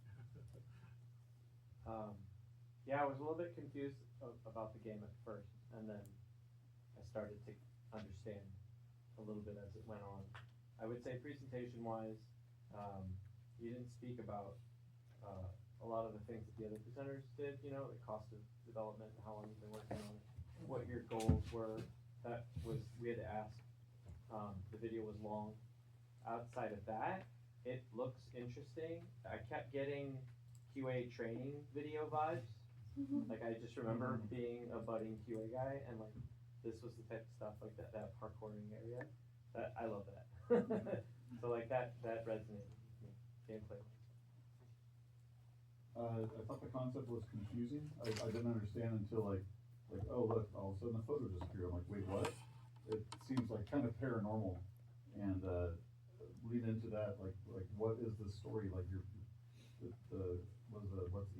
Edith Finch or whatever that game was, where you're trying to put together the pieces to the puzzle and find the clues along the way. It's interesting how this stuff just kept appearing. I like that concept. The parkouring is fine. It's good. It reminded me of Stray. It's going to be like I think it would work well in VR, especially having like in the first person mode of being in a vacuum and not knowing your surroundings. Because when you're in VR, you're already closed off from the real world, and it could be even more scary, I guess, if you're going for horror or weirdness. Like it looked like Slender Man was on the beach at the end. And I was like very scared for a second that he was just going to all of a sudden warp to me and kill me. That could be a vibe to go with as well. I thought it was very interesting and fun, and I would looking forward to playing it someday. Just want to know, is there an end, and do you want to include music? Oh. You don't have to ask. Rhetorical question. Will there be music? Ominous music would be nice. And if there's an end to the game, what's the point? Is it to fill up the furniture with all the photos, like it's Unravel, where you're going through all the photos and memories and trying to figure out like how the story played out and what this grandma was remembering before she passes on. But yeah, I really like the concept, and I think it just needs a little bit more in the presentation to show what the idea of the game is. Can you remind me again what the intent of this game was? I remember it was about night, but I feel like you said it in a specific way. The feeling of night. loneliness, emptiness, or mystery and freedom. Yeah, I like the idea of exploring different aspects of the same element. I think it is very artsy and a fun way to explore, and honestly showcase your ability to do a bunch of different gameplay elements without having to commit to a bunch of games. So it's a really good, I think, skill building game as well for you. But I would love to see, brainstorming other ways you can explore what night means, potentially even like dream worlds or just like darkness and stillness. Like what could gameplay be like there? So I think it's a fun exploration, and I'd love to see other ideas you have on manifesting night. Okay, thank you, everybody. Up next is Board of the Kings, which is me. I wish. Multi-year project, right? Yeah. Just as an FYI, I did not mean to pitch today. My duties were originally to host, but person was supposed to pitch backed out. We're on the same team, so yeah, we're here. Okay. You give me time, Dasha? Yeah. Cool. All right.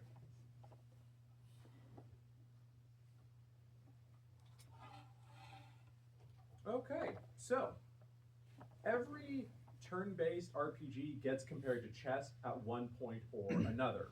One person might say, I had to think 3 moves ahead of me, just like in chess. Or someone else might remark, I had to, positioning felt just like setting up for a checkmate. So we at Team Checkmate thought, what if we took that idea and reversed it on its head? What if we made chess more like a tactics RPG? Board of the Kings is a turn-based tactics RPG where you train and raise an army of chess pieces. In our game, your pieces can level up, gain new abilities, adapt, survive, or even die if you're not careful enough. We're trying to combine the emotional and progression systems of games like Into the Breach, XCOM, and Fire Emblem, and bringing chess closer to them as well. We're trying to create an experience that is both fresh yet familiar to both RPG players and chess players alike. The core gameplay loop of Board of the Kings revolves around training up your pieces. So you start out with a regular army of chess pieces. You got your rooks, your knights, your pawns, your bishops, all of them. But in our game, we treat chess pieces more like classes like in an RPG. So instead of a mage, you have a bishop. Instead of a barbarian, you have a knight. And again, the chess pieces start out as what you'd think of chess, but as they gain strength and gain more experience points, they can level up. So for instance, a knight can gain the ability called Joust, which allows them to move and attack straight forward in a line. Or the queen can gain the ability called Masters of Puppets, which allows them to take control of an enemy pawn. These abilities create very new and interesting chess strategies. And each piece has multiple different level up paths they can take as well, skill trees.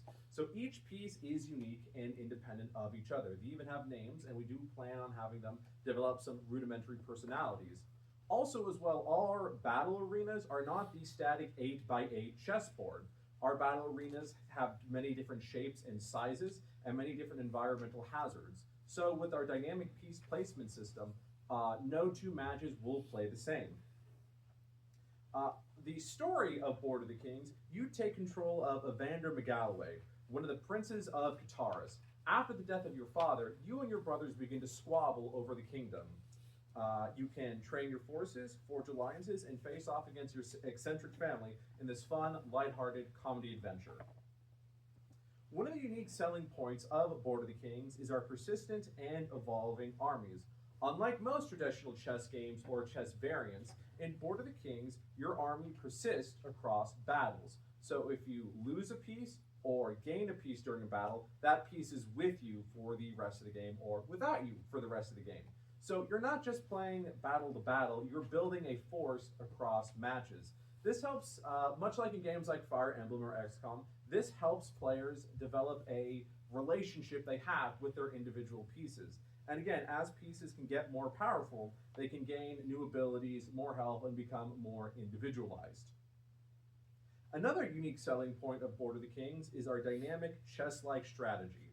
So we're taking the backbone of chess, and evolving it to be a more tactical, engaging system.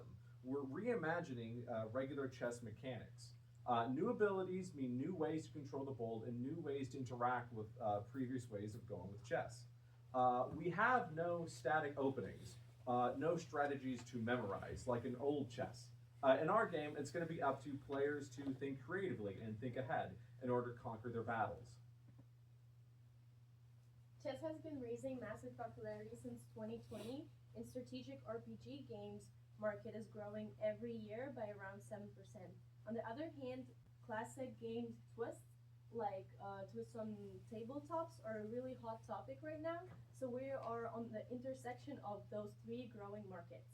And we're targeting not just to chess fans, we're also targeting to people who want a unique twist on classic games and strategic RPG lovers. Our current plan is to finish campaign, roguelike, and multiplayer modes by Q2 next year and release in Q4 next year, with Q3 focusing on QA and testing. We're asking for $500,000 for a year worth of development for a team of 7. We have 3 programmers, 2 artists, and 2 designers who also work on UI and art. And our team consists of a mix of experienced developers who worked on AAA projects as well as indie game projects. We're asking publishers for funding, marketing and distribution support, feedback and QA testing, post-release support, and console porting and localization. Explore the Kings. Thank you.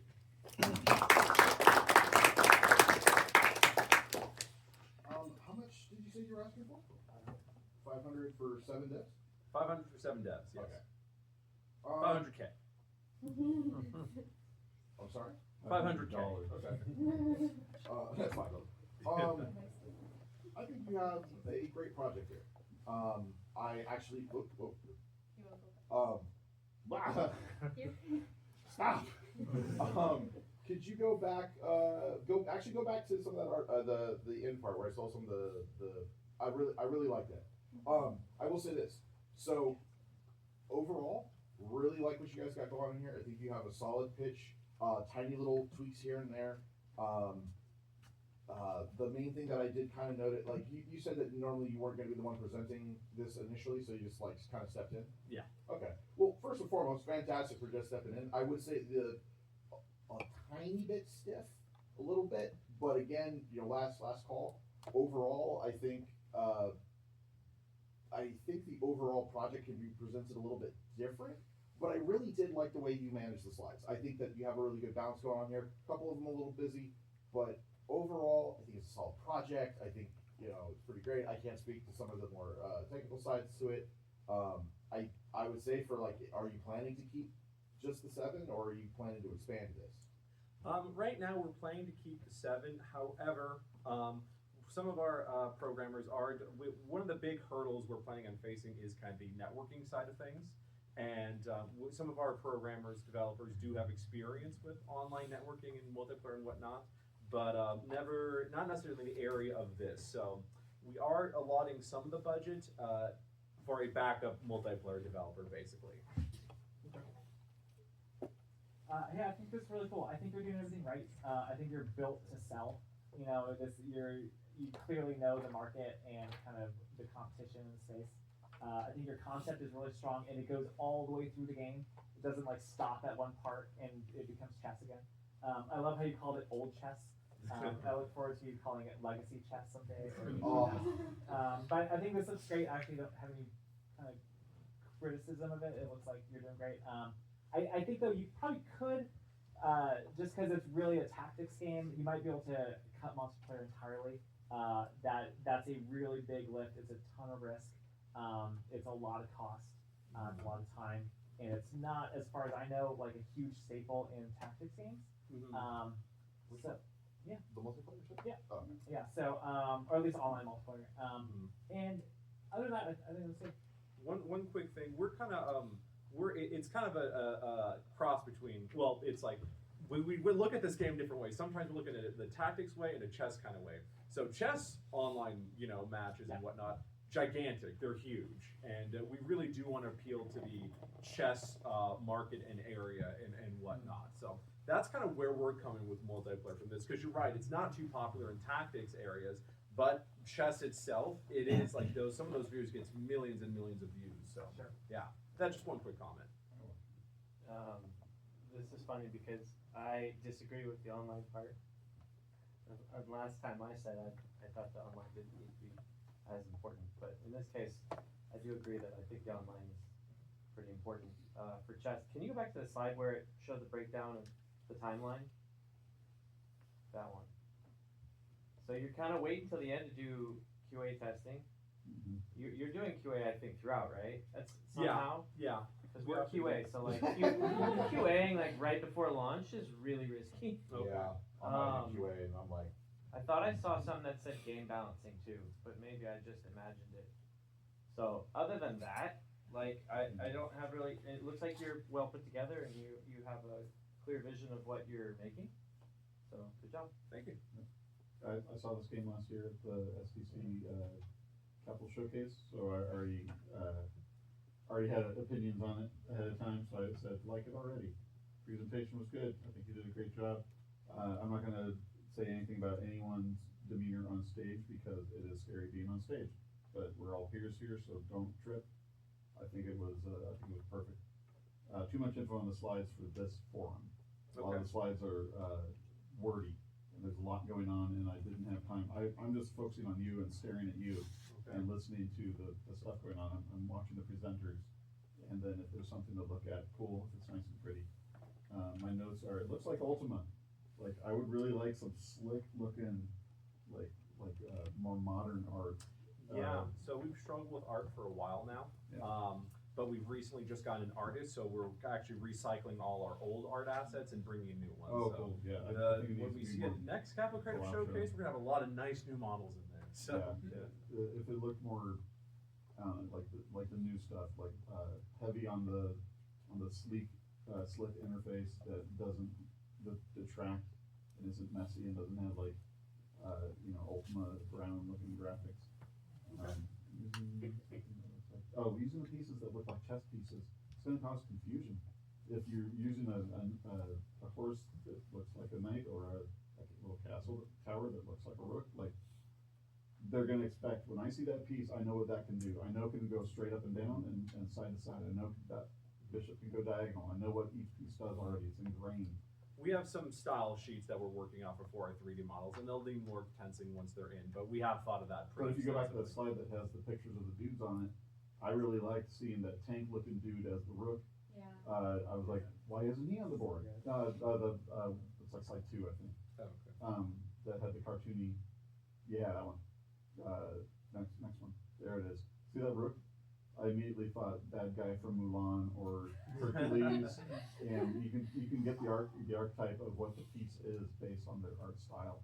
And I was expecting to see like a tanky looking dude on the field, or the slim and slender archer that has like high DPS but is gonna die in one shot with a glass cannon. Yeah. Like having more variance into the things, and that's where you can skin and have different styles and different progression through the game, different levels of different themes going on. I wrote down stylized castle, future punk and steampunk themes. Cool. Yeah, I liked it, and don't save QA till the end. I always put that down. Got it. That's good. So I really love that last slide of art. Are those the models you're intending to build to put on the board? Yes. Okay, awesome. Because I think that they're like I still know what each of these characters is. I think, except for maybe the one on the left is a pawn. It's a pawn. Okay, yeah. great. Then I got it. Yeah. I think this will make it feel a lot like more of that balance of chess and strategy games. So I think that will level up this whole presentation a lot. But the overall styling and communication of what you're doing and why, I think was very clear. And I liked seeing.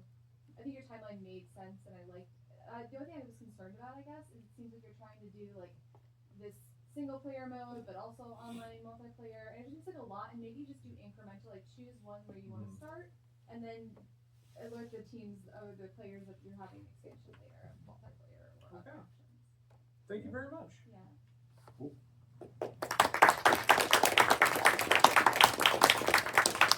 Next is somebody. After hell. Yep. Oh, that's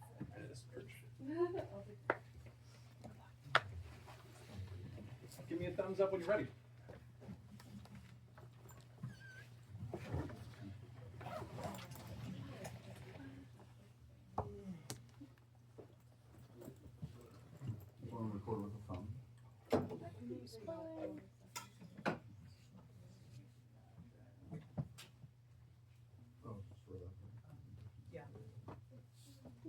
any chance we could take the lights down just a tiny bit?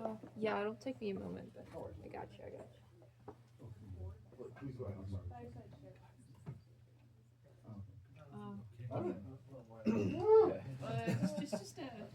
Give me a second here. Okay, we want more light, right? Ooh, really? I think this is all that we can do. Cool, please go ahead. So, my name is Santiago. The project I'll be presenting today is Afterglow. So, basically what this is, it's a top-down shooter with like 8-bit pixelated graphics. As you can see, there's some screenshots of the project on the side. So, just some things about the game. Currently, it involves, I guess, wave-based survival. There are currently 13 levels that you can choose from in the game. There's 8 weapons that you can use with 2 upgrades for each right now, and then right now I'm just working, I guess, on adding like more enemy variants. So in terms of like development, some plans for this game. So this project is currently in its alpha stage. It's made with Game Maker. The intention right now is to like release it on PC, Switch, and Switch 2. By my estimate, this game could take, I guess, 15 to 21 days, I guess, to perfect, at least before I start working on multiplayer. There's, I guess, like sort of a breakdown of things to do. To be honest, I'm not sure how long multiplayer will take. That'll be like one of the last things I do. And then what we're looking for, funding, $3,500. I think in terms of cost, just the breakdown, I think it'll be like $1,500 just for music development, $900 for licensing on Game Maker for PC and Switch, $450 for like a Switch dev kit, and then just $300 for other PC release costs. Right now I just have $3,500 on there. To be honest, I don't know what it'll cost to release on the Switch 2, or if there'll be more cost for that. I just have that number on there right now. Other things I could that I'm looking for are just marketing, inter-stream connections, and feedback in general. And then there is a demo of this game that's out right now. So if you wanted to check this project out, you could go to gx.games, and you would just search up After Hell. You should find some icon with the game's cover art in it, and that should take you to the game's page. For your controls, there's a button, like a D-pad button, that'll tell you the controls. If you were interested in checking that project out, and yeah, that's pretty much it.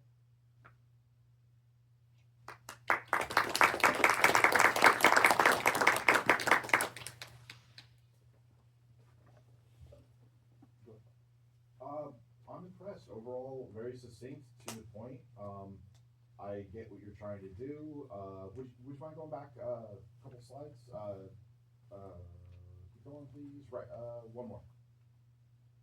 So, overall, like your presentation was on point. I can see, this is like, are you wanting this to like kind of grow and change, or are you happy with kind of where it's at? Right now, I guess you could say I'm mostly happy with where it's at right now. Yeah. There could be some things, like just minor tweaks I have later on, but for the most part, I'm okay with it. Okay, cool. So far, like what I'm seeing, it looks like a solid playable, something you can play and tinker around with. So overall, I like the presentation. The little tweaks here or there, but nothing that can't be overcome, and very to the point. I appreciate it. Yeah, great job presenting. I know it's really hard to get there, especially like for developers. I don't get outside much, and it's really hard for me to talk. I think you did a really good job. It looks like you're working on it, and you're going really fast. This doesn't look like a huge project. You're looking to wrap it up, which is awesome. I wish I could do that with any part of my life. I think your dev order is going really fast. You want to do multiplayer at the end? Cool, go for it. I think most people put it at the beginning, but I think you're going really, really fast, and that's cool. I think you can kind of do it that way. I think working towards like Switch 2, that's an awesome target. You can also deploy on Switch 1. That's gonna be a lot easier to get access to. Anybody can go get a Switch 1 now. Dev kit from Nintendo. And yeah, that's a cool goal. This doesn't look like it's gonna be super challenging to port either. And I would just encourage you to keep working on it and keep doing stuff like this where you get to practice explaining your games to people. I think it's great. not a fan of the red text, personally, but there may have been a valid choice for that. I understand that it's top-down 8-bit pixel wave-based survival, and that's about where my understanding of gameplay ended. I will be testing it and checking it out, because I am intrigued. It looks fun. I'm curious, if this is coming from a place of I don't know, why you're trying to even target Switch 2. If you release on Switch 1, doesn't that essentially mean that you're also on Switch 2? Was that a question? Yeah, like yeah, I mean, like if you release on Switch 1, you're also on Switch 2. But I don't understand why you would target to that if there is extending like cost. That would be my only question. Because I don't know the answer, and I think you don't either. So I'd be interested in that. Otherwise, great. Cool. I didn't really get the concept. Is it all just this style of shoot the bad guys and get Top through down. waves? It's like Hotline Miami. Yeah, Hotline Miami. Okay. Yeah, I mean those games have a huge audience, and just keep going with it. I'm not a fan of the whatever that ground is that's everywhere on top of the buildings too, on top of the walls. I was thinking if you went for more stylized art of like Towerfall, it would get way more. This is something that it would be. I want to do 4-player local multiplayer with friends at a party, like Towerfall or chicken fight or stick fight. Oh yeah. Yeah, the stickman fight one where you're just grabbing bazookas and stuff and like with weapons spawning in constantly, like a chaotic, awesome, fun local shooting game with obstacles and blocks and then little alien dudes running around. I like it. Or whatever it is. Are they in hell? Is that an alien? I don't know. So if you're doing the theming of hell, I'd say stick with the concept and say, all right, it's all hell. It's all Diablo style hell stuff, hell spawns and demons. But overall, I think it's fun. I think the timeline might be inaccurate and the costs are not realistic. The timeline here of 1 to 3 days. I don't think it needs to be mentioned in a presentation. We just need to say like, here's all the stuff that we've done so far, and here's all the stuff that we plan on doing in the future. I just want to know how big is the game? How many levels? That's my question. 13 levels. Okay. Yeah, I think it's gonna be good, and I look forward to testing it as well. Jessica, do you have any comments? Just a really quick one. I do agree that the font with the backgrounds and the GIFs are just a lot visually going on. So I'd probably either blur the background, darken it, or remove it altogether so we can focus on the content on the screen. And this is more of a graphic design thing, but this one could work for your titles, but I would choose something a little more legible for your paragraph text just so people can digest it without having to work so hard to read it. But yeah, it seems like, I love these games. I played a lot of Empire Stormers, so I'd probably try it out because it's fun to shoot stuff. It was fun. All right, thank you very much. All right, last but not least, we have Reverie, Dreams of Sand.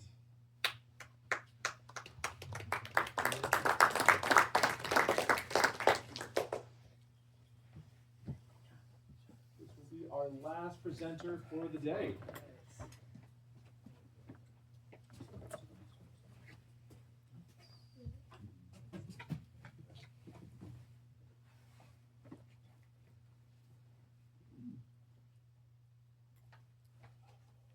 Give me a thumbs up when you're ready to start.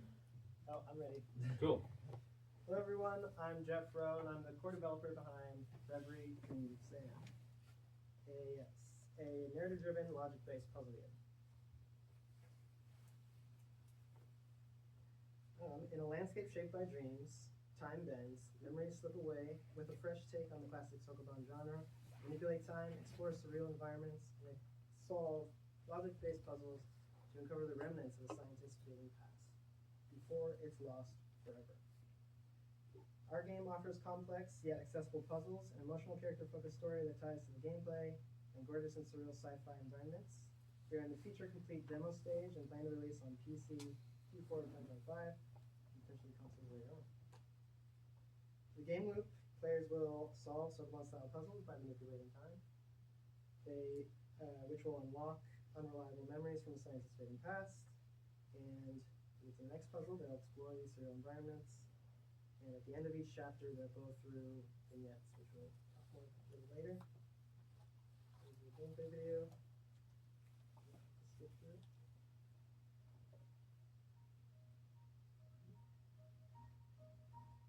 Short intro to orient people. There are definitely a lot of assets that are not final. Very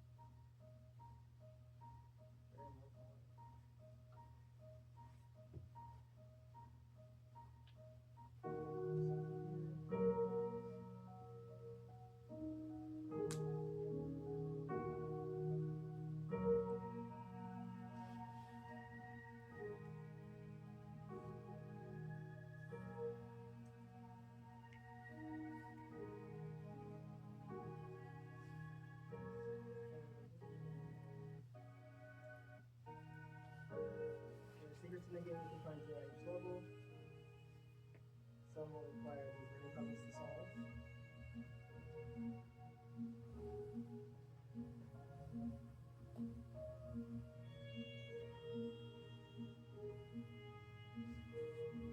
This mechanic isn't fully implemented yet, but I think it demonstrates visually a little better how our time manipulation mechanic can be used in combination with other mechanics.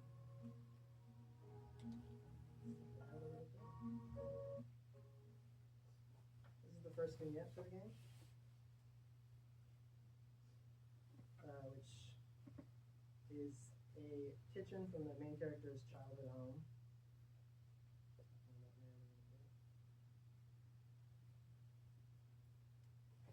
And essentially a visual novel style story bit after the vignettes.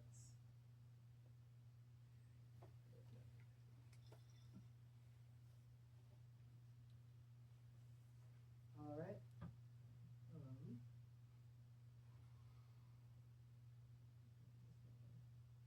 Just to go over some other features, you can unlock abilities as you progress, like rewind and erase. There's also a super push, which we have here. You can find secrets, which we talked about, and there's a notebook, which gets filled out as you play the game, so you can reference the story as you go. I think this will take too long to go over, so we'll try to do a brief overview. The game, there are 3 chapters planned for the game. It's a sci-fi drama, emotionally impactful, and there's mystery. Got lost in the nuts. These are some of our inspirations. We are taking a lot of inspirations from media outside of games for the story. I've done some market analysis to try and figure out what worked for games that we consider succeeded financially, like a Monsters Expedition, and games that didn't, like Bonfire Peaks. For example, Monsters Expedition had a really great difficulty curve, as well as really accessible puzzles, versus Bonfire Peaks, which is also a Sokoban-like, you push blocks around. It was often heavily criticized for being very difficult, which I believe drove away people. And since our game is narratively driven, we are also focusing on trying to achieve a strong conceptual or visual hook, and trying to have a narrative that's deeply integrated with gameplay in relation to the time mechanic. A little bit about us.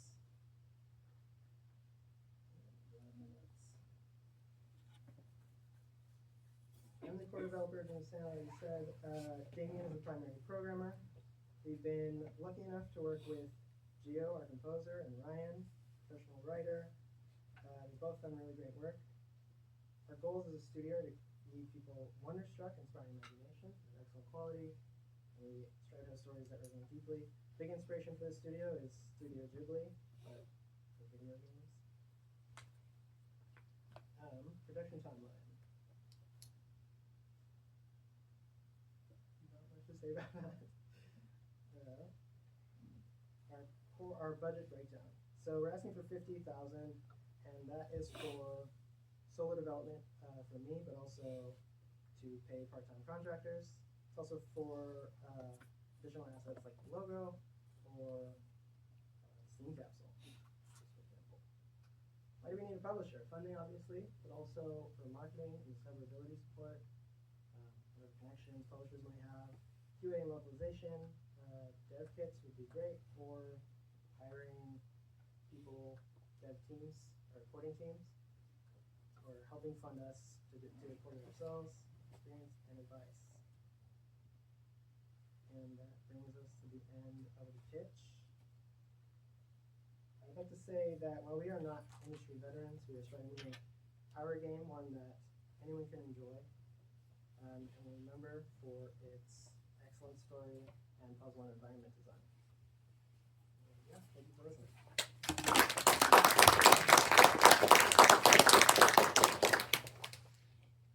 Also, one-page appendix. All right, go ahead. So overall, I'm impressed. Again, same answer. I have some notes on the kind of longer notes presentation. Happy to talk after. So I want to focus on a couple of notes that I had directly. This is more of a just flat out looking at this project as a whole. Okay, so I don't understand. So first off, I really do like that you have the visuals in here. I think slightly a little busy, but in the right direction. I don't know what I'm supposed to be the most interested in. I think you have a lot of awesome like I love the visuals and I love the vibe that I'm getting, but I don't know what I'm supposed to be the most interested in. What is the hook of the project? I love that you've looked at all the other things going on there. You're trying to find like kind of your niche. I think you're approaching all of this from a great standpoint. I think there's just a lot of there are refinements to be done. I think you have a great project here. The biggest note I have is I love what I'm looking at, but I don't know. And please take this as just like more of a thought in the ether, not a direction or anything specific of what am I supposed to be interested in? Is it the mechanics? Is it the world? Is it the story? You have the elements there. I just don't know. Even with this presentation, it's very organized, but it's getting there. But I'm just not sure what part I'm supposed to be most interested in. Makes sense. Thank you. Really strong visuals. Everything looks really good. I'm really impressed that you can get Unity to look so much like Unreal. I really thought it was gonna. Yeah, that was we go from that. So I'm just gonna echo. I want a stronger hook from it though. I get what you're doing, but I want to see something more novel in it. I think you clearly have a good game that works good and will do the things it's trying to do. But if you're looking for publishing, they have a plethora of great games to pick from, and a lot of them have really strong concepts. It might just be that from our limited time together, I didn't get a good feel for how the time manipulation works. If that's your USP, use the simple word. I want it more front and center. I want to really walk away from this knowing kind of why time manipulation in this is so good and so different and really works for the Cyclobomb feeling. I would also, in your market analysis, I thought it was good and careful, but I would also look at, really compare, are these self-published games versus published games? Publishers they spend a lot of marketing, and a lot of times the publisher or the developer has to recoup it. So what may look successful or unsuccessful might have a really different story behind the scenes if it was self-published. What was that? I was trying to summarize. I didn't do a great job of it, but You Bonfire did fine. Peaks You did and fine. A Monsters Expedition were both published by the same company. I thought that was an example. Yeah, if at all possible, try to understand what it costs to actually make that game. But I think you're overall kind of going in the right direction. But similar to Andrew, I want a stronger hook. I was going to say all the same exact stuff. I'm sorry. You were speaking quite quickly, and it seemed like you got lost in your notes, which you vocalized. I would refine that. Yeah. As far as the deck, and I don't have a lot of experience building decks, but this was one of the busier ones. There's a lot of animations going on and then text to read, so tracking all that is a little bit complicated for such a small amount of time. So if you find your hook, I would say your deck should focus on those key elements, and that's kind of what you're selling, right, if you're trying to get publishing. And then, yeah, I do like the notion of abilities, and I saw, I think I saw the word abilities before the page where it talked about the abilities, and I got excited. And then you only talked about one ability, and then you said there was another one that might come. So a little let down there when you said that. More abilities. Yeah, because I like the gameplay, and it looks clean, and I am really impressed with how smooth the game looks. Really smooth for what I'm seeing. Especially with the VFX. Yeah, you've got a shader going and all kinds of complicated stuff, and I don't see any frame dips or nothing. So, good job. Yeah, presentation-wise, yeah, too messy. There's a lot of stuff going on. I got overwhelmed. I'm just like, I was gonna look at you and listen and try to think of other puzzle games I've played, like Time Manipulation. I think with Ratchet and Clank, the Kraken Time. Not a game that I worked on, but it does a whole lot of time manipulation, which is difficult to wrap your head around. The vibe I got from this is from Submerged Hidden Depths, which is a post-apocalypse platformer puzzler game. There's no bad guys, there's no fighting. It's just walking around solving puzzles and uncovering the mystery of how the world got destroyed. But the similar vibe is like, is this person playing through their memories? It said like a moment unlocked. I'm like, oh, is that a memory? Because this is a journal. I'm keeping a diary of dreams, and all the dreams is in the Grand Canyon. And I was like, I think you just got your hook. More varied levels. Like, yeah, like what's the hook? Like, is she always in the Grand Canyon? Is there different levels going on?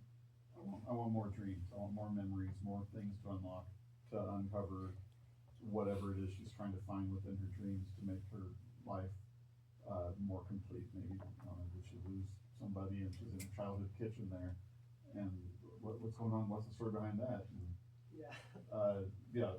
more varied levels, more dreams.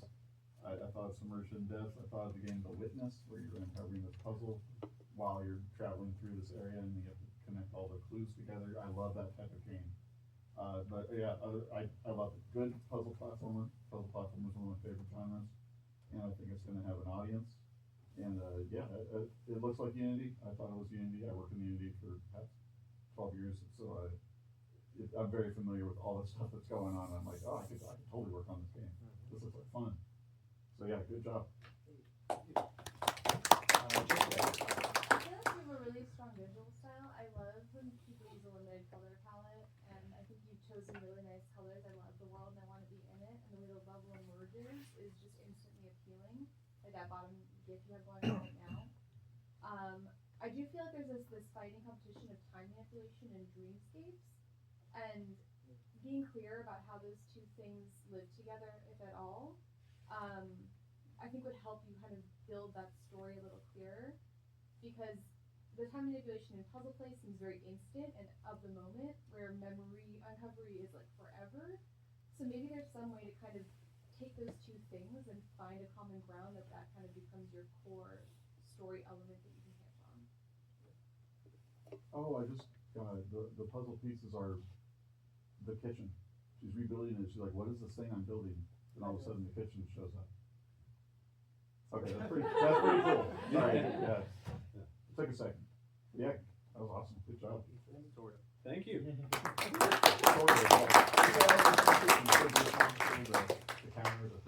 All right, that's all the pitches we have today. Let's give another round of applause for everyone who pitched today. It is scary coming up here and pitching. It can be a lot of work trying to, find the right way to, show your game off and way, getting all the gist, polishing everything. So again, thank you to everyone who pitched today. It's really great to see all the creativity going around here in the Sacramento area. So again, thank you all for coming out. For everyone who pitched today, one quick reminder, Azra, our representatives from Azra, have brought t-shirts and stickers for all of the pitchers today. So up near Dasha on your way out, if you want to go pick up a t-shirt and whatnot, more than welcome to. And yeah, this place will still be open for the next half hour, 40-ish minutes. So if you want to go back, mingle some still, talk to people, you're more than welcome to. We do ask one thing, just make sure you pick up all your trash as you go. We want to keep this place clean, so yeah, no littering. But again, also, thank you again to all the judges who donated their time to us here today, to give us their feedback, and make sure